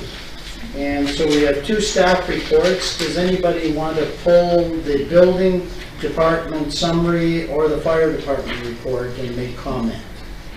Or shall we go with the resolution? Okay, Councillor Austin. Question. Building activity in 2015 looks as if it was twice as much as in 2014. Is that correct, Mr. Polito? Through there, yes it is. That's good news, right? It is. Great, thank you. Yeah, I think, and maybe we should have our building, our kind of a inspector and provide a report, because we're going to have a very busy 2016 too with building activity. So Councillor Ritchie. Mayor French, moved by Perry Ritchie, second by Katie Austin, that the staff reports items 8:12 through to 8:13 be received as staff reports for information. All those in favor? Carried. Okay, moving on to committees. Is there anybody who wants to discuss any of the minutes that are tabled here? Okay, seeing none, Deputy Mayor Allen. Moved by Allen, seconded by Ritchie, that the minutes, reports of the committees of council of the Township of Springwater and recommendations contained in the minutes be approved as presented. All those in favor? Carried. Okay, other boards and committees, anybody want to make any comments on any of those? Okay, seeing none, Councillor Coghlan. Moved by Coghlan, second by McConkey, that the minutes of the boards and committees of the Township of Springwater and the recommendations contained therein be approved as presented. All those in favor? Carried. Okay, moving on to correspondence and information items. Are any of these items that you would like to have a look at? Yes. Councillor Coghlan first. 11.5. Okay. Councillor McConkey.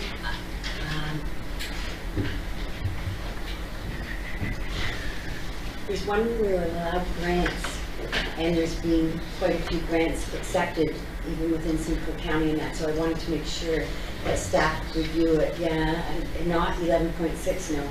We're going down. That's the bursary. Nope, no, Okay. it's not the bursary. Oh, the bursary, I will talk to the bursary. Okay, 11.6. It's the rural fairs roadmap. Okay, the road, okay. Yeah. That's 11.2. 11.2. Okay.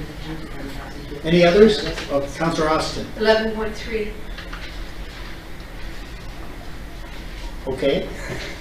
Any others? I guess we're on this one, we will accept, Yeah. okay, let's go see if there's questions first before we kind of table the resolution. Okay, 11.2, let's look at that one first. Rural agriculture, food and rural affairs. When I looked at the roadmap in the path forward for Ontario, there was granting opportunities and it gave examples. And because I went to the website that was attached, and I looked at some of the opportunities, and there's quite a few opportunities for investments in trails, tourism, different opportunities. So I would like staff to look into that. I believe that there's some that could be, used for our economic development and our branding. It was even signage in some communities. So I'd like to look at some of the samples and stuff. And I saw that Simcoe County had got some. So I'd like that looked at further. CEO Brinley, do you want to make any initial comments on that request? Through the mayor to council, I will look at it, but I thought it was more of a letter of what had happened. Because I know the Liberal government right now is actually looking at a new program for 216. So I'll still, based on the advice or the request from Councilor McConkie, I will dig into this a bit more, and if there's something I can provide, I will definitely provide that to council. Thank you. Okay, let's move on to 11.3. Who is it that raised that one? Was that Councilor Austin? Yeah. What I'm wondering is, can council endorse what the other township has done? It has to do with getting rural healthcare in rural communities. Can we support this? Can we send a letter of support saying that we agree with them? Yes, we can. It's a resolution. Motion by Austin, second. Yeah. If you want to table a motion, get a seconder, we definitely can. Okay, we have a seconder, Councilor Coghlan. So if you just want to... Okay. Moved by Katie Austin, seconded by Councilor Coghlan, that Springwater Township endorse the resolution from the Township of Killaloe, Haggerty, and Richards regarding rural health care. All those in favor? Carried. Thank you. So 11.5. Through you, Mayor French, I'm just hoping that Mr. Spagnuolo could elaborate on that for us a little bit. Manager Planning. Thank you, Mayor French. What's before Council is a decision from the Ontario Municipal Board with respect to the Estates of Ant Mills plan of subdivision.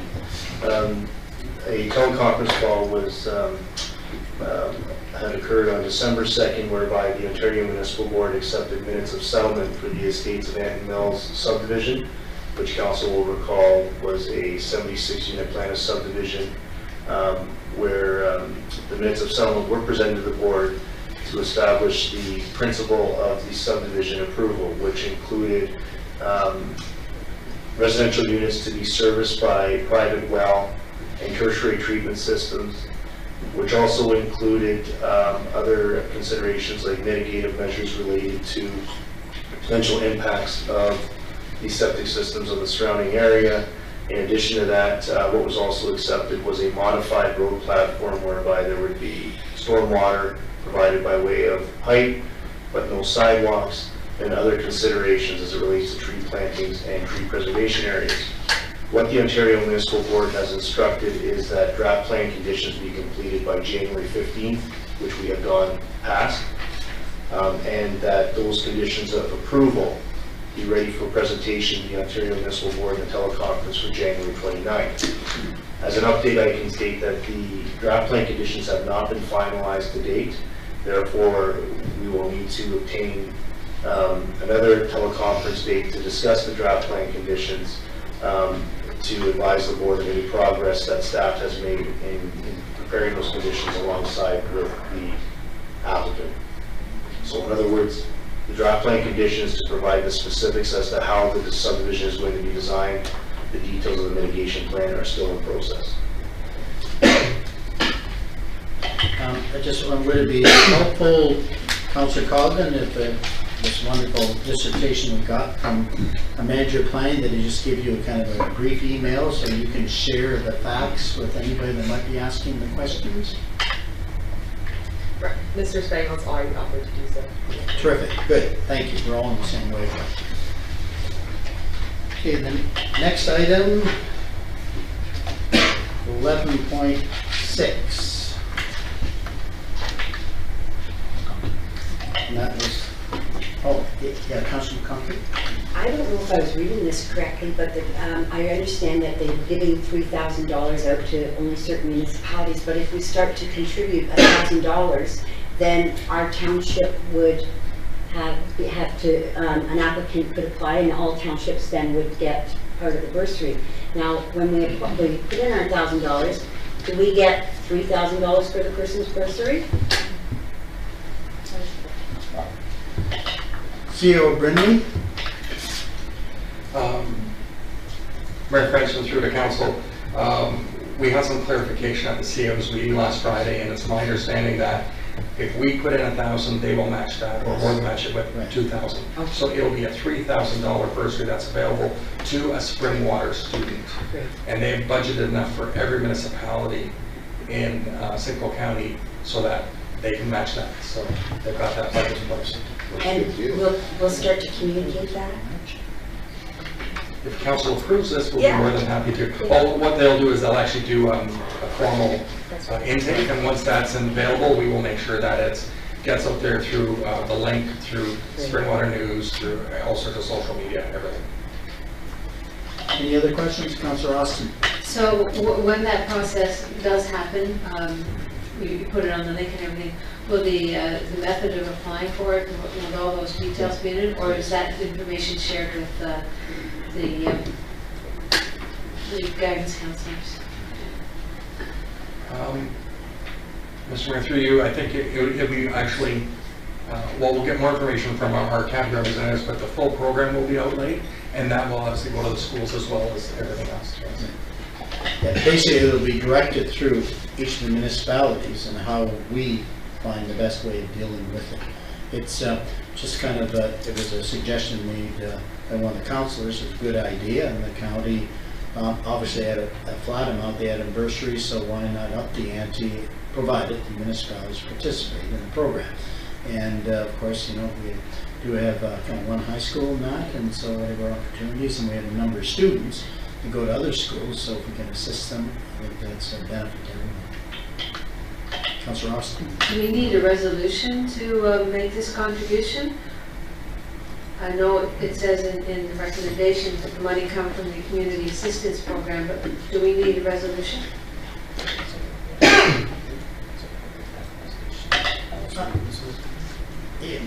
Yeah, the clerk certainly informs me that would be appropriate. So I guess, first of all, we received the correspondence. We've already received 11.3 or 11.3 separately. So should we have a resolution?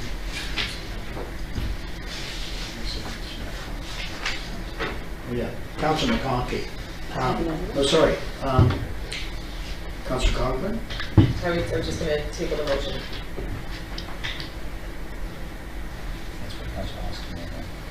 No, there's actually, we haven't handled them. Oh, yeah, I've got this one. Yeah, no, I think we have to do the Councilor McConkie. Yeah, so I'll go first.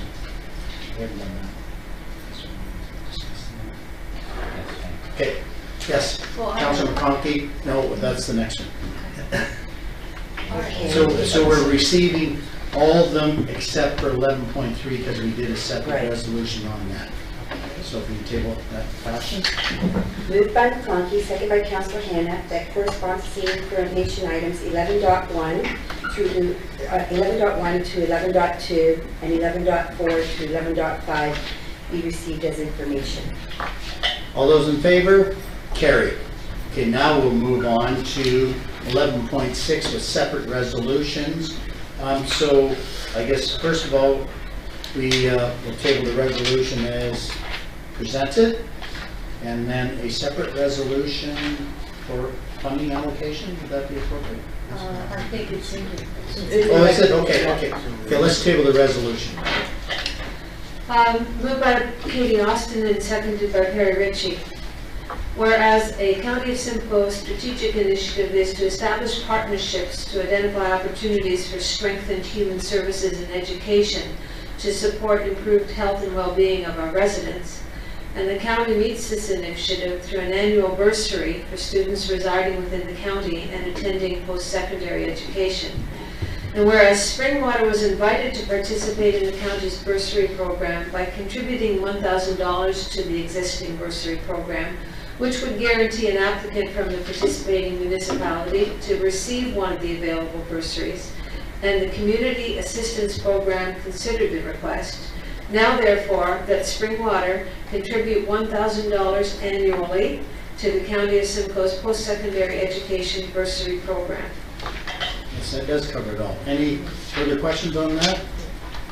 All those in favor? Carried. Now on to the really interesting and exciting part of the evening, the budget. And maybe I'll ask our Director of Finance to provide an overview, summary, and then we'll get into some appropriate questions.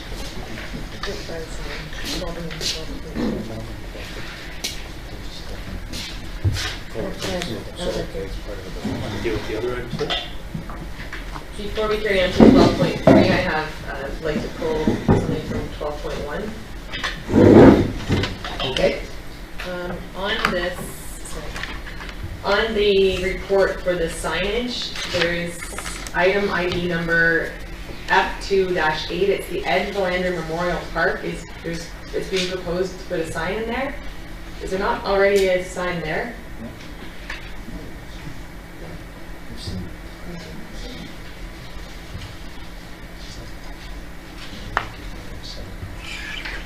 It is in the draft.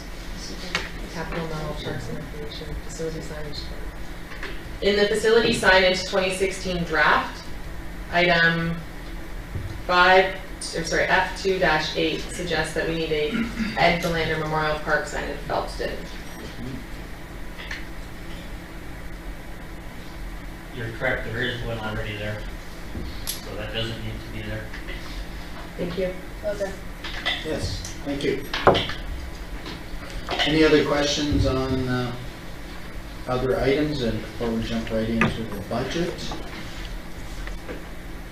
Excuse me, Mayor, but we'll be talking after we jump into the budget. We'll be talking about. No, I'm sure our Director of Finance is going to give us an overview and then open the floor to any questions you might have before we kind of adopt the resolution. Is that correct? Through you, Mr. Mayor, I'm in your hands. Okay, so I'll turn it over to you. John, can I see? Yeah.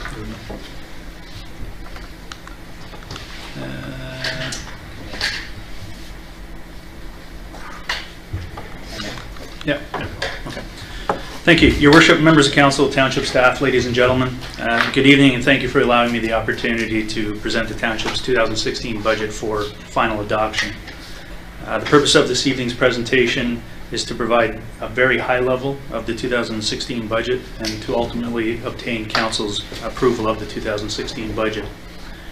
The draft 2016 budget was officially tabled to council on December 14th and was available on this date on the township's website for public viewing.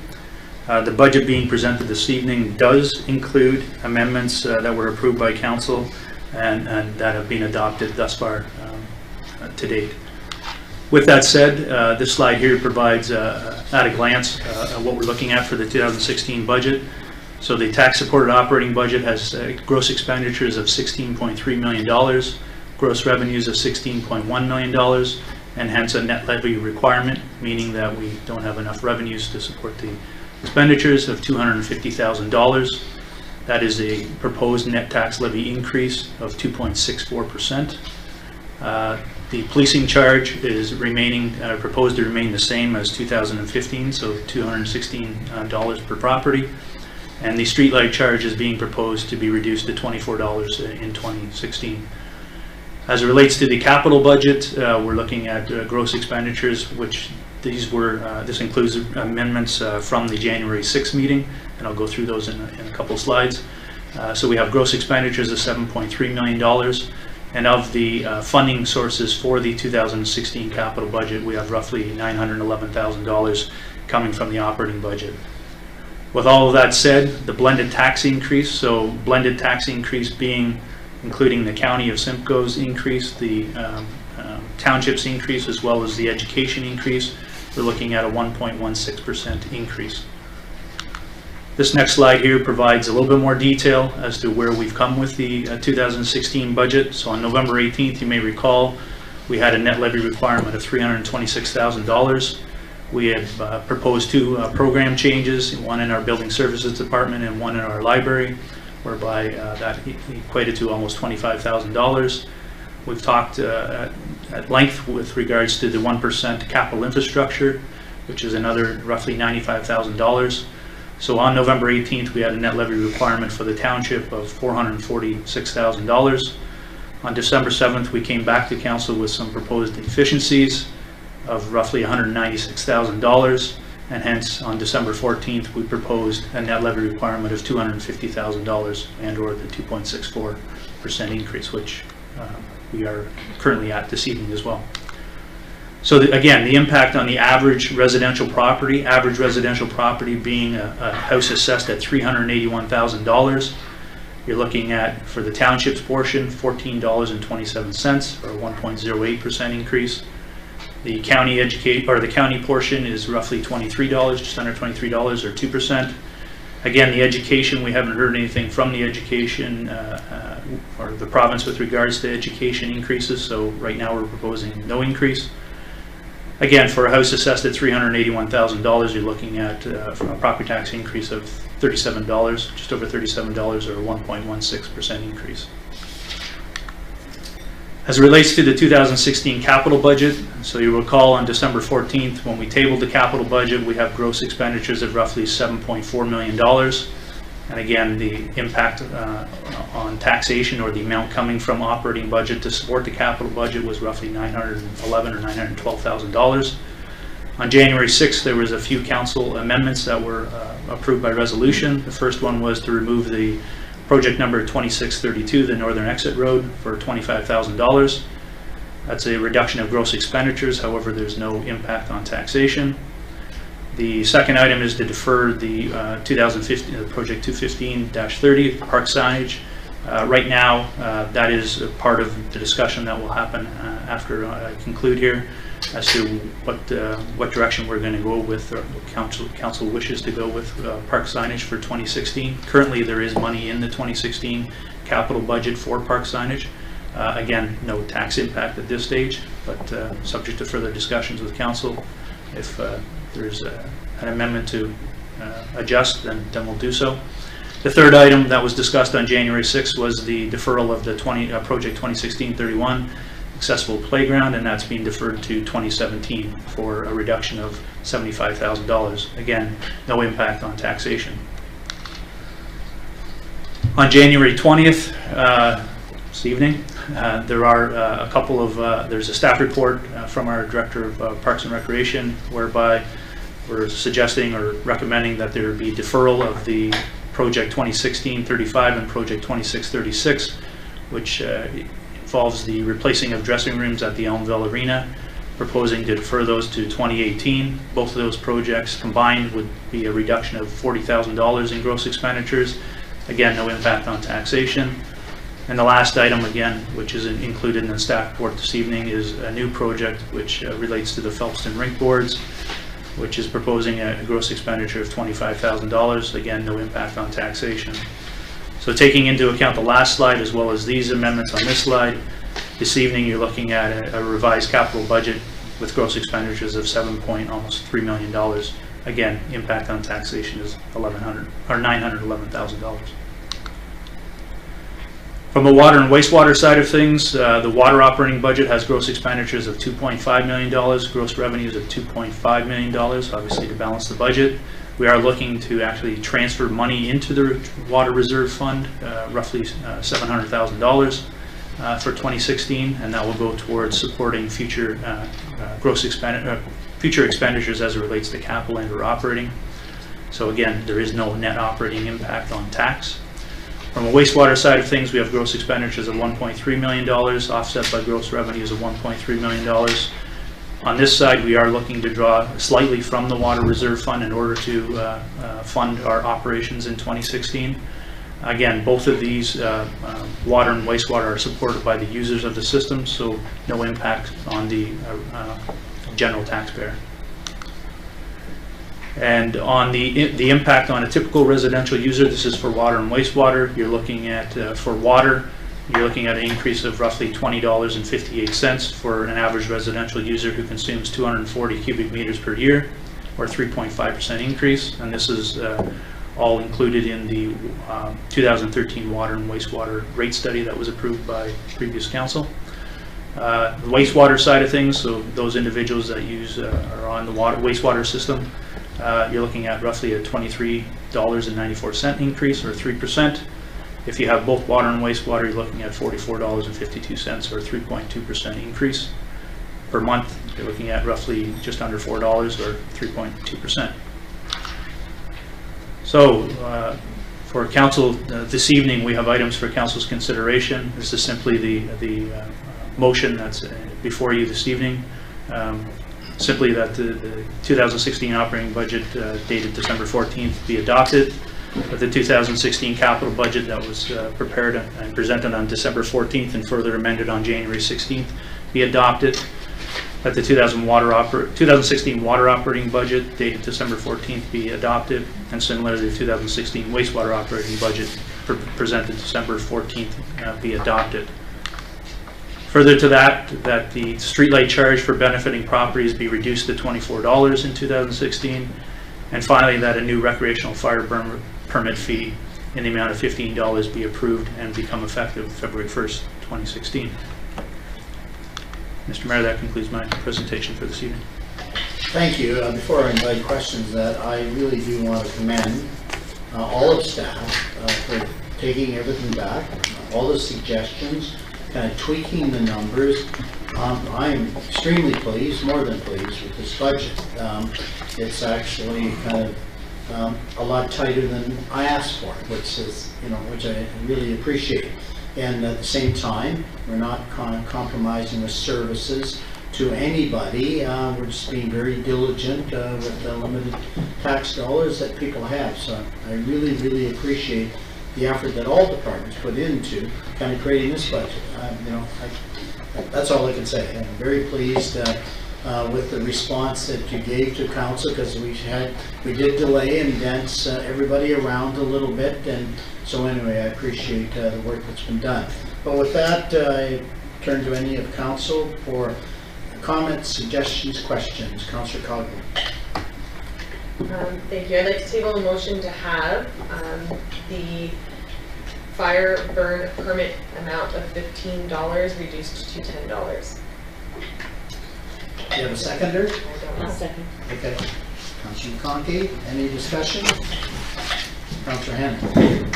Thank you. It's just clarification on where that $15 or the $10 will go. Will that go to our fire service? Will that go to the township? Or will that, some of that be used to pay the administration fees for collecting the funds and running the permits? Can I turn to either the chief or CEA or our director of finance, where those funds are used? Through Mr. Mayor, to Councillor Hannan, those revenues would be attributable to our fire services, so they would be going directly back into supporting expenditures within our fire service department. Okay, I think I know what you're saying, but just for clarification, it's not like for the fire service to, I don't know, do community service stuff like sparking, things like that. It's actually the running of the fire service? We have simply included in the 2016 budget as an additional revenue source for the fire service, for the delivery of fire services. Yeah, as a matter of fact, I think that's the best way of looking at it. It's just additional revenue that's obviously in the operating budget for the fire services on the revenue side. And if we change it, then obviously that will have a tax impact. Okay, and other questions on the resolution? Let's deal with the resolution. we have a resolution on the floor to reduce the permits. Does anybody want to speak to it? I mean, comment?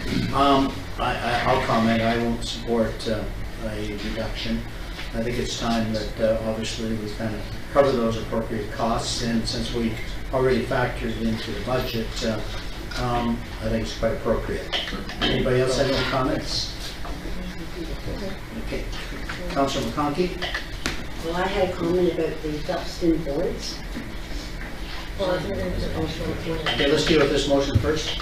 Councilor Coghlan? No, I just have had a lot of feedback from residents. Just their concerns are that if it goes from $0 to $15, so that it's going from 0 to 15, and then their comments are, what's next? If we're not going to move it to 17.25, are we going to put it right up to 20 when there needs to be a fee increase again? I support that. There's also been the concerns about whether or not people are going to now not purchase one out of spite, which I've assured them that we have responsible users and responsible residents in Springwater Township. So no, I would definitely think that going from 0 to $10, I don't know if the Director of Finance can offer us what the difference in overall projected income would be. Through you, Mr. Mayor, to Councillor Cogman. Essentially, by reducing the fee from $15 as is currently proposed in the budget to $10, you're looking at an additional $8,900 increase in the levy. So instead of $14.27 on the township side, you're looking at $15.51, or a blended increase instead of 1.16, 1.20. Thank you. Other comments? Councillor Hannan. Thank you, Mayor French. While I don't disagree with Councillor Coghlan that going from 0 to 15 is a big jump, I would say at this late hour it's already been calculated by our finance department to change it now for the sake of $5. If for somebody that can't afford the $5 for the permit, maybe it shouldn't just burn, because our fire service are always going out to these burn without permits and backyard fires that get out of control and so on. So I can stay with the $15 because it's already in there. Other comments? Okay, Councillor Coghlan. This was the most recent opportunity to speak to it. Unfortunately, I have spoke to it as we've moved along. It's unfortunate that I did not put forward a notice of motion, whereas other recommendations that have been brought forward have also been changed. I guess I'm not sure how that happened, but it's not that it's too late. This is what this meeting is for. No, I don't think there's any disagreement on that. So no more questions on the motion, shall we call for the motion? So the motion is to change from 15 to 10, is that correct? So. Can we try and win something here? Yes. Moved by Coghlan, seconded by McConkey, that a fire permit fee be implemented at $10. Sorry. Worship, we currently do not have a fire fee at $15. The staff recommendation is recommending $15. Since the motion is that a fire permit fee be introduced at $10. That's the motion before you. That will be incorporated into the larger motion at the adoption of the budget. Right. So you just need to deal with the $10 motion. Yes. Yeah, no, I understand that. We're not dealing with the whole motion. We're just dealing with effectively a change. So all those in favor of reducing the 15 to, sorry? I mean, I wasn't sure if you wanted me to read it, but if we're going to consider that read, then that's fine. Oh, okay, well, you can read it, but No, the clerk I'm just did trying read to follow it. process and procedure here all by myself. That's good. Okay, all those in favor of the $10 fee? Opposed? Resolution fails. Other comments on the budget for input? Councillor Coghlan. Actually, Councillor McConkey, I could speak first. It's the same thing. I guess I was looking at the Phelpston rent boards, and I was wondering how that got put into the budget. I know that there was a tour, but my understanding that after the tour we were going to come back, and that was why our meeting was scheduled in February to discuss all of the items that we needed. And I guess if I'm looking at the rink boards, I was wondering what happened to the bleachers. But no, that's just aside.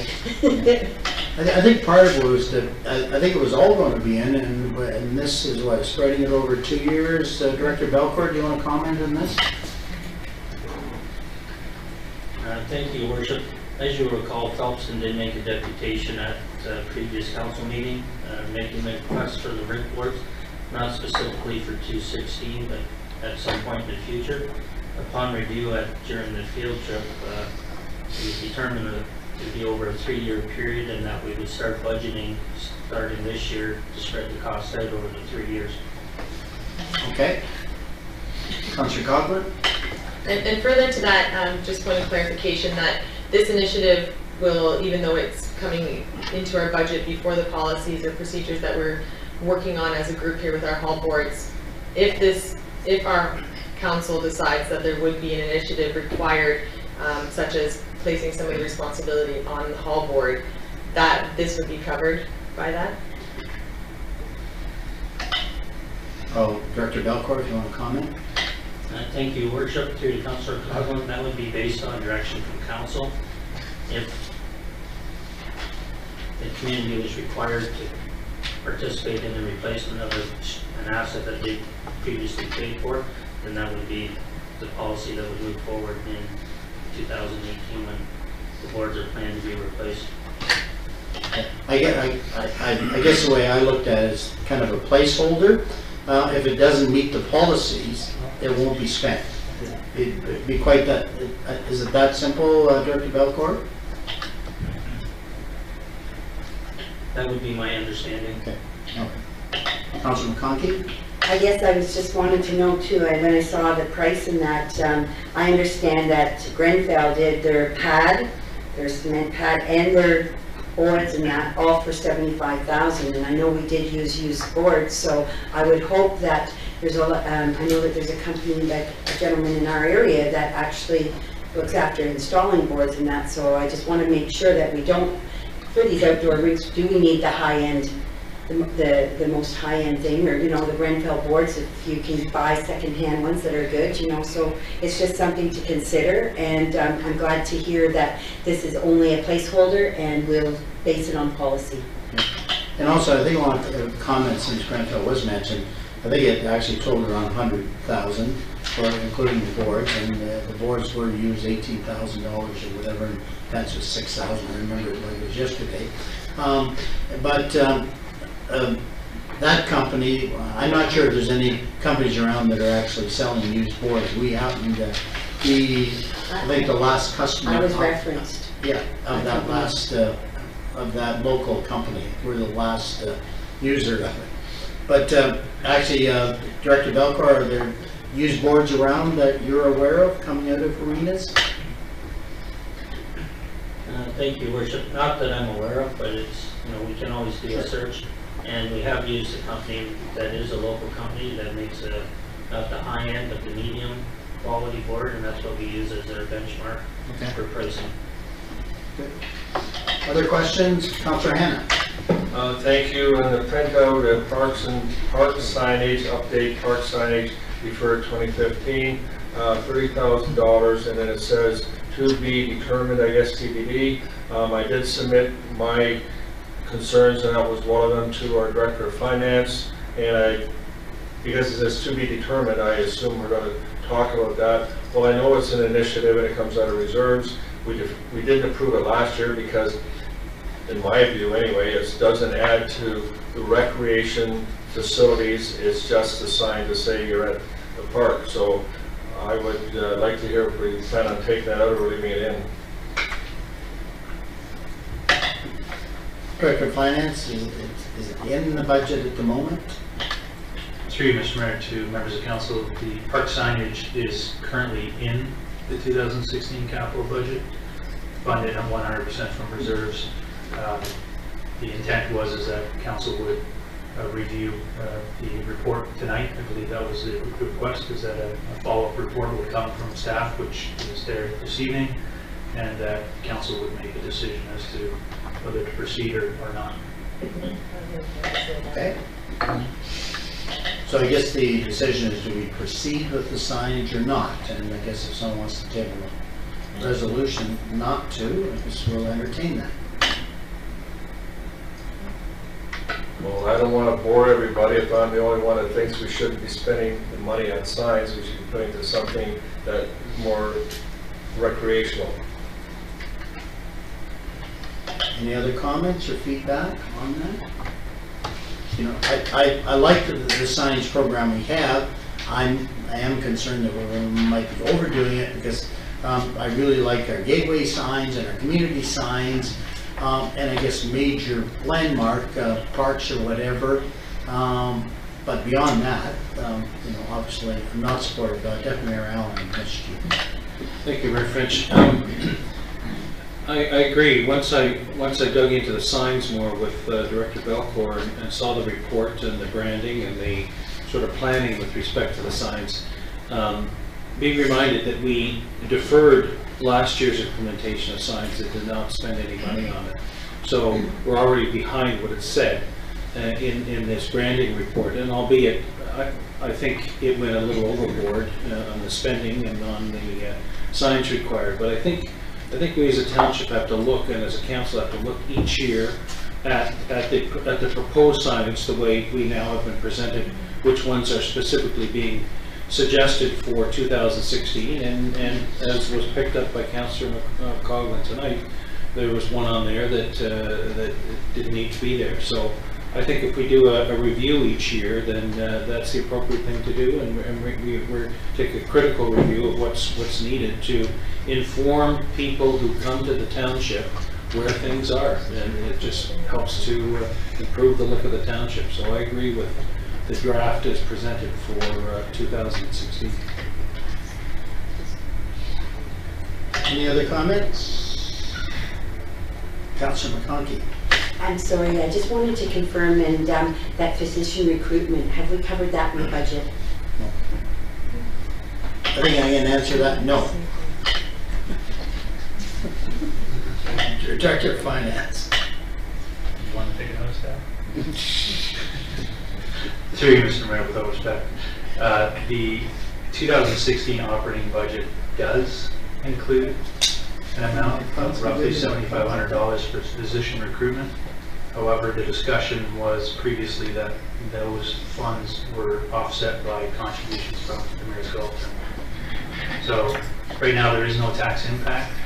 If council does not wish to proceed with that, essentially it would just remove it from the budget for funding and the expenditure.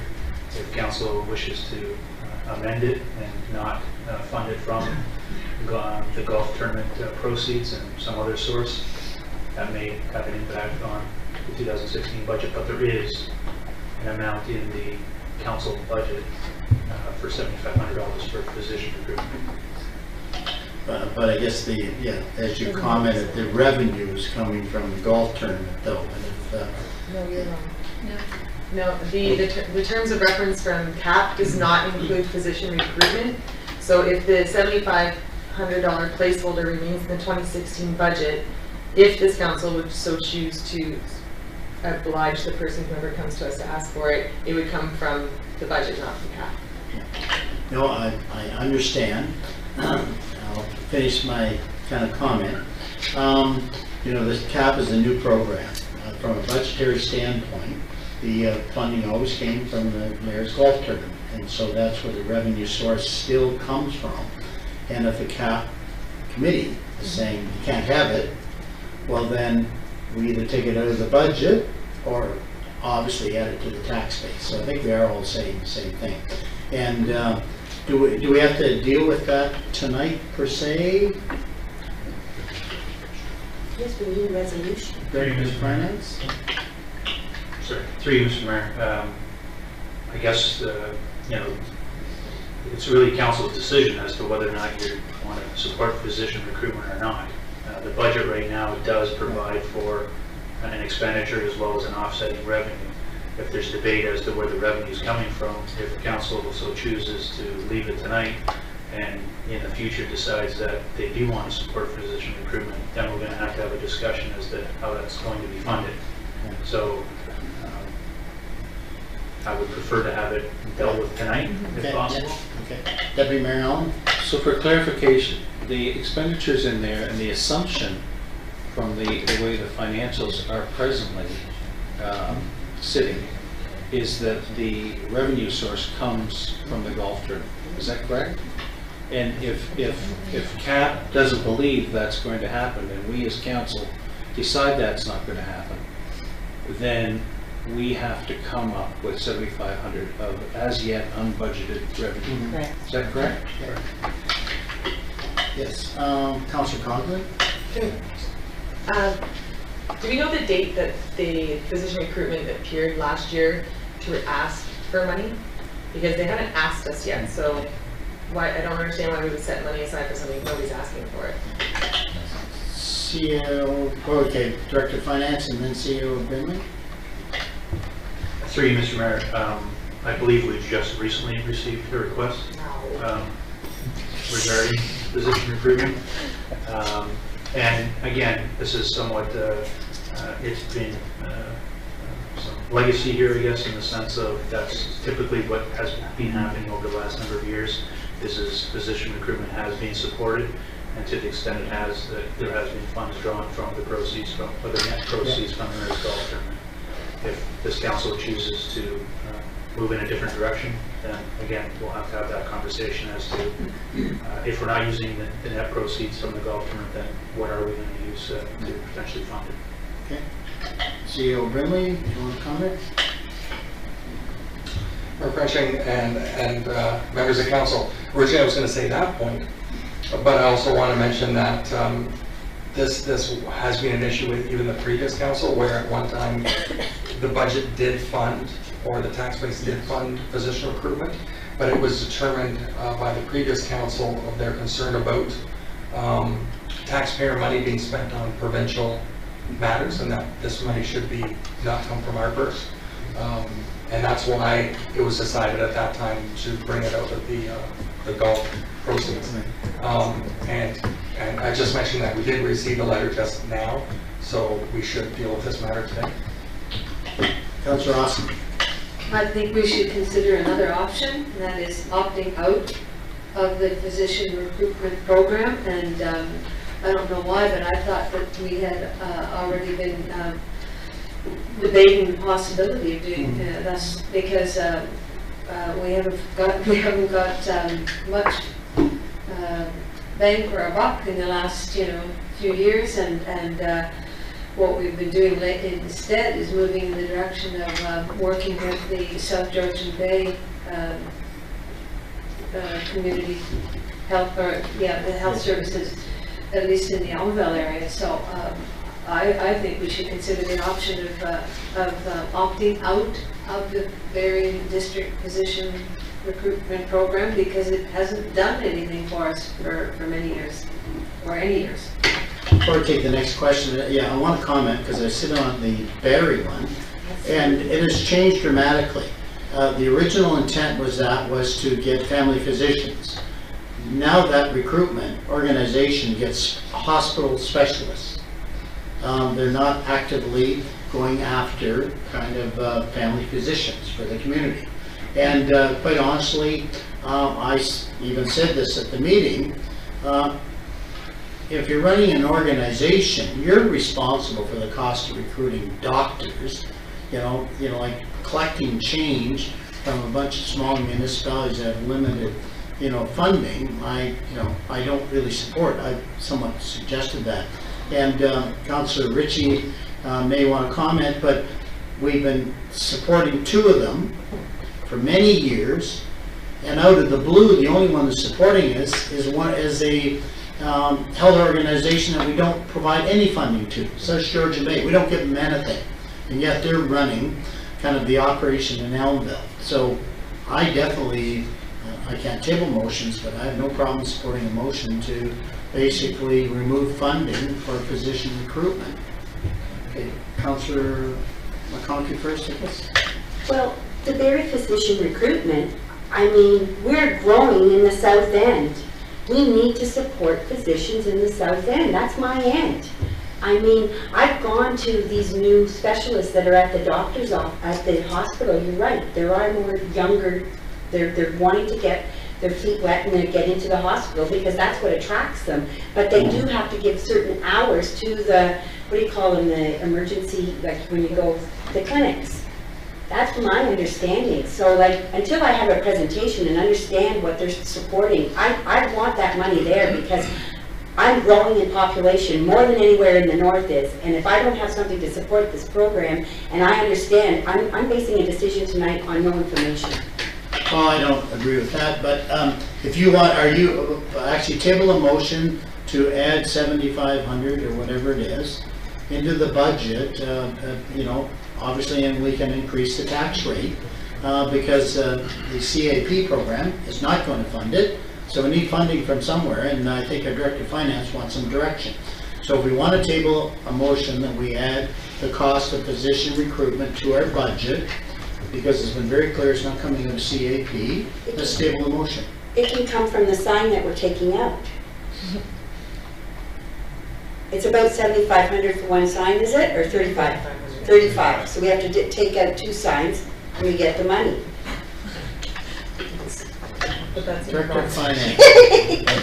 Through you, Mr. Mayor, not quite that simple. The signage program is funded from a reserve, whereby we put money into a reserve for signage, so not really purpose for position recruitment. CEO Brindley.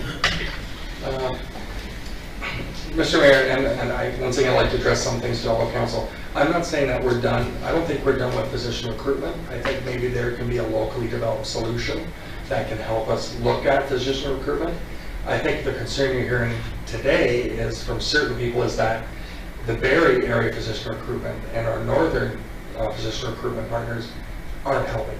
So I'm not saying that we're not going to do anything, but at the same time, I think there's maybe internally, excuse me, there's a way that we can still address physician recruitment, but not through these organizations. And that I'm putting that on the table, that we do that internally.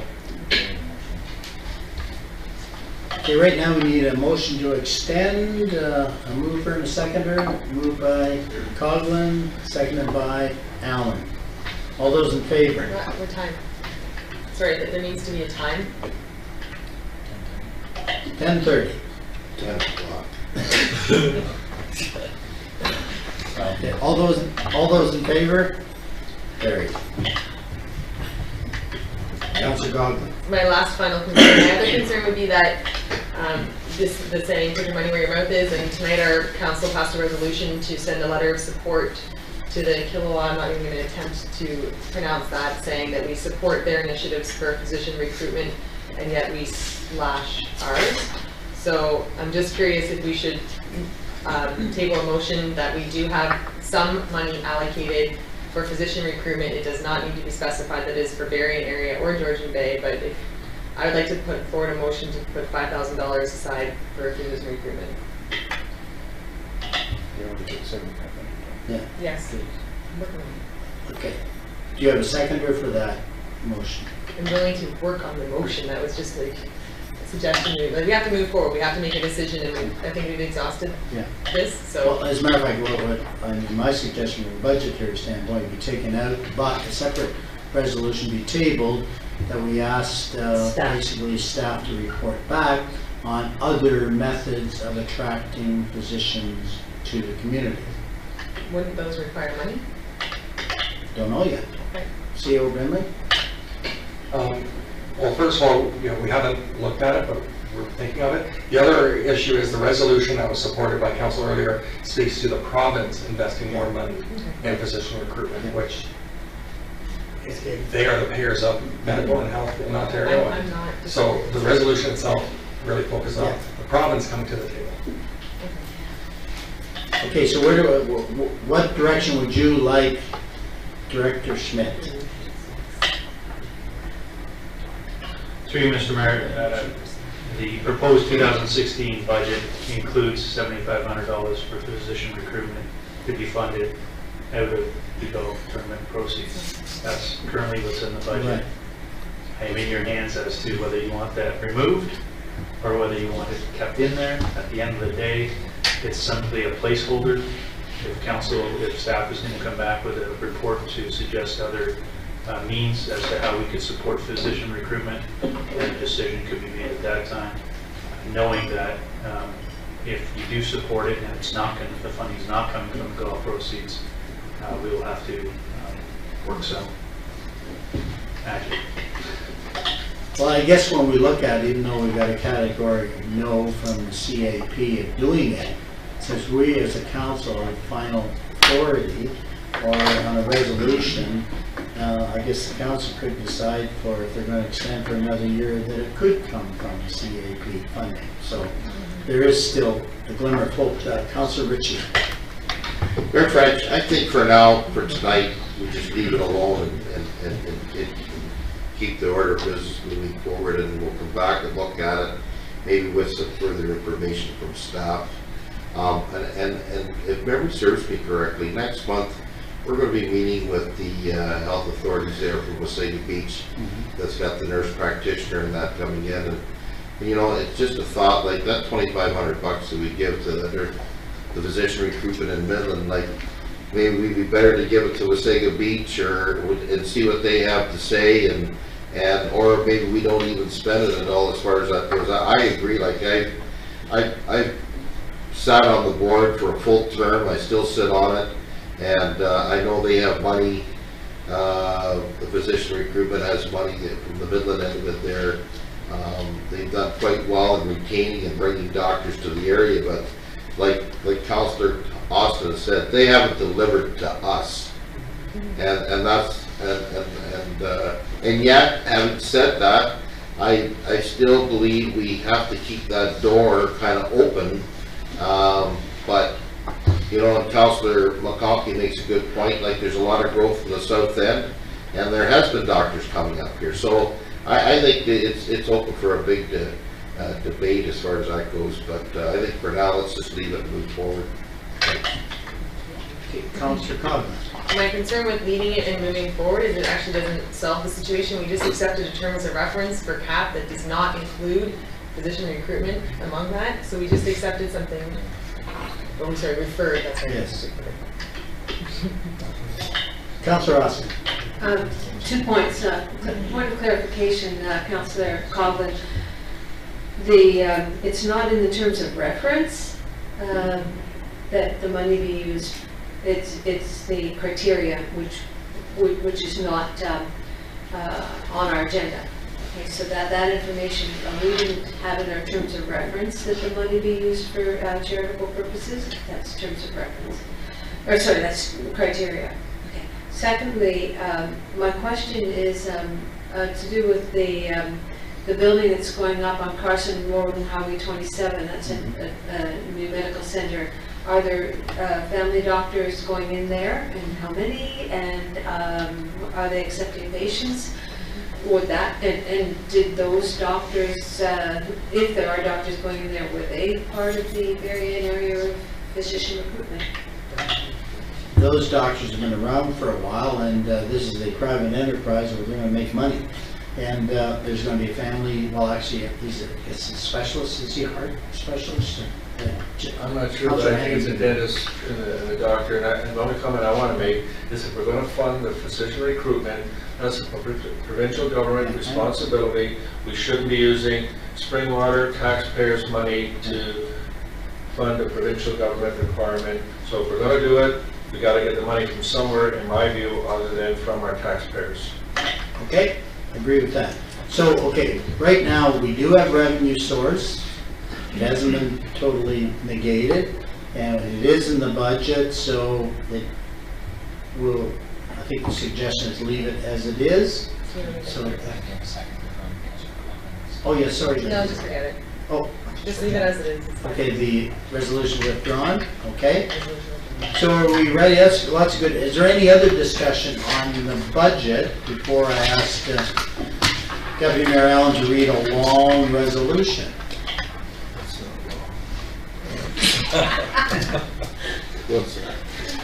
Okay, Deputy Mayor Allen. Thank you, Mayor French. Moved by Allen, seconded by Ritchie. Whereas Section 290 sub 1 of the Municipal Act 2001 provides that a local municipality shall in each year prepare and adopt a budget including estimates of all sums required during the year for the purposes of the municipality, including amounts sufficient to pay all debts of the municipality falling due within the year, amounts required to be raised for sinking funds or retirement funds, and amounts required for any board, commission, or other bodies. And whereas notice of the 2016 budget meetings, deliberations, and proposed adoption have been published in the local paper and via web and social media since December 31, 2015, and whereas Council has openly deliberated the 2016 budget on June 22nd, November 16, November 18, December 7, December 14, January 6, 2016, January 20, 2016. Now therefore, the Council hereby enacts as follows: that the 2016 operating budget dated December 14, 2015 is hereby adopted, that the 2016 capital budget dated December 14, 2015 and further amended on January 6, 2016 is hereby adopted, that the 2016 water operating budget dated December 14, 2015 is hereby adopted, that the 2016 wastewater operating budget dated December 14, 2015 is hereby adopted, that the street light charge for benefiting properties be reduced to $24 and that the 2016 budget proposes a new fee for a recreational fire burn permit in the amount of $15 effective February 1, 2016. That for the township's portion, the 2016 tax increase for ratepayers is 1.08%. All those in favor? Opposed? Carried unanimously. Okay. So, notice of motions. Anyone got any notice of motion? Okay. And items for future consideration. Does anybody have any? Okay, municipal updates. I'm going to go to Councillor Coghlan first. Thank you, Mayor French. First, I'd like to provide Council with a library board update. The library board is ecstatic to report that we have made a final decision regarding the hiring of a new CEO. A press release will be put out early next week announcing the successful candidate who is slated to start in mid-March. The library is also celebrating Family Literacy Day on January 28th with an event in each branch. There's more information on the website, but I highly suggest that you come out to Minising to watch me read to a bunch of little kids. It should be fun. It's about 15 minutes. It says here that reading 15 minutes a day improves your child's literacy and can help make them a lifelong learner. Also, another exciting news that, as you recall, the library presented a video to council. It was like a YouTube clip that was provided. The YouTube video was originally created for an orientation tool. It was submitted for an entry for the province's Innovation Award, and the video has been shortlisted for the award, which will be given out next week at the Provincial Library Conference. So that's exciting. And the 44th Annual Minising Mini Fest is Friday, February 12th and Saturday 13th. The flyers for that and information for that has been released. So it's family figure skating, euchre tournament, adult bowling. Are you ready? Got it? Pancake breakfast, parade, chili cook-off, and dance. And also importantly, that nomination forms for the Citizen and Youth of the Year can be found online at minifest@minising.ca. That is my update. Thank you. Anyone else like to make comments or updates? Councillor Coghlan. I was wondering in the community update portion if it would be possible that county councillors provide a brief update for council during this portion of the agenda. That's a very good suggestion. We will do that. Thank you. Any other updates at the moment from any other council? Well, I'll give you a brief update. We've had one county council meeting, and basically it was kind of our initial one. Actually, it was a committee of the whole. We don't have our first council meeting until next Tuesday. And I know there's a question asked, when is the kind of MMF and OPF going to come on the agenda? I think we were told we're going to see it again probably in February, and then we'll have comments and feedback from, but aside from other exciting activities and initiatives, pretty much the ongoing business, but no, it's appropriate. We can bring a report back and we can tag team it in the future, no problem. Any other comments? Deputy Mayor Allen. I am going to be putting forward a motion at County Council next week.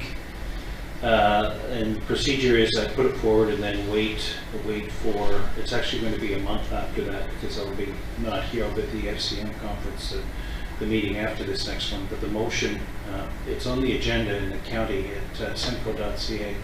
It's along the lines of basically trying to get support for a detailed cost-benefit business case analysis of the OPF happening within the next 3 to 4 year time frame, as compared to looking at contracting out that as we presently do for another term of contract of 5 to 7 years thereafter, because we don't have the diversion rates, because we don't have the we're not sure about the technology, and we're not sure about the costs, and yet in my opinion they're barreling ahead with trying to determine sites and on the presumption that they're going to build both of these things before 2020. So that's why I'm bringing forward the motion, which as yet requires sufficient support at county level. It basically is putting on hold, or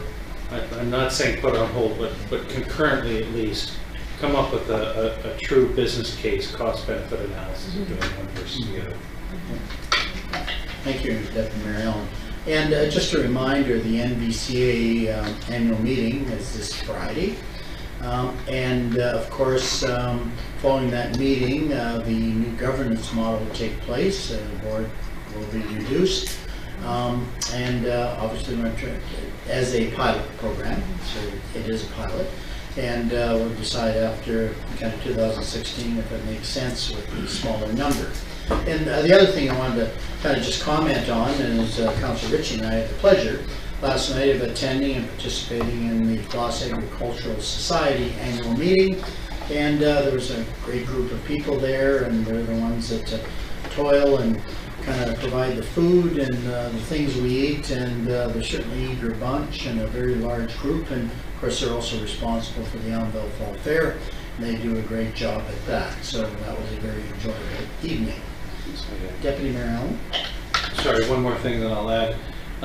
Next week after County Council and Committee of the Whole meeting on Tuesday, there's a joint meeting of the Audit Committee and the Governance Committee to look at moving forward with governance issues, but also in looking at a budget and budget committee being the combination of those two committees. So that should be an interesting meeting. Okay, any other comments on that? Okay, I guess we're ready to kind of move into a closed session. Councilor Ritchie. Mayor French, moved by Perry Ritchie, second by Katie Ost, that in accordance with section 239 of the Municipal Law 2001, the Corporation of the Township of Springwater does hereby resolve to move into closed session at 9:45 p.m. for discussion pertaining to proposed pending acquisition or disposition of land by the municipality or local board.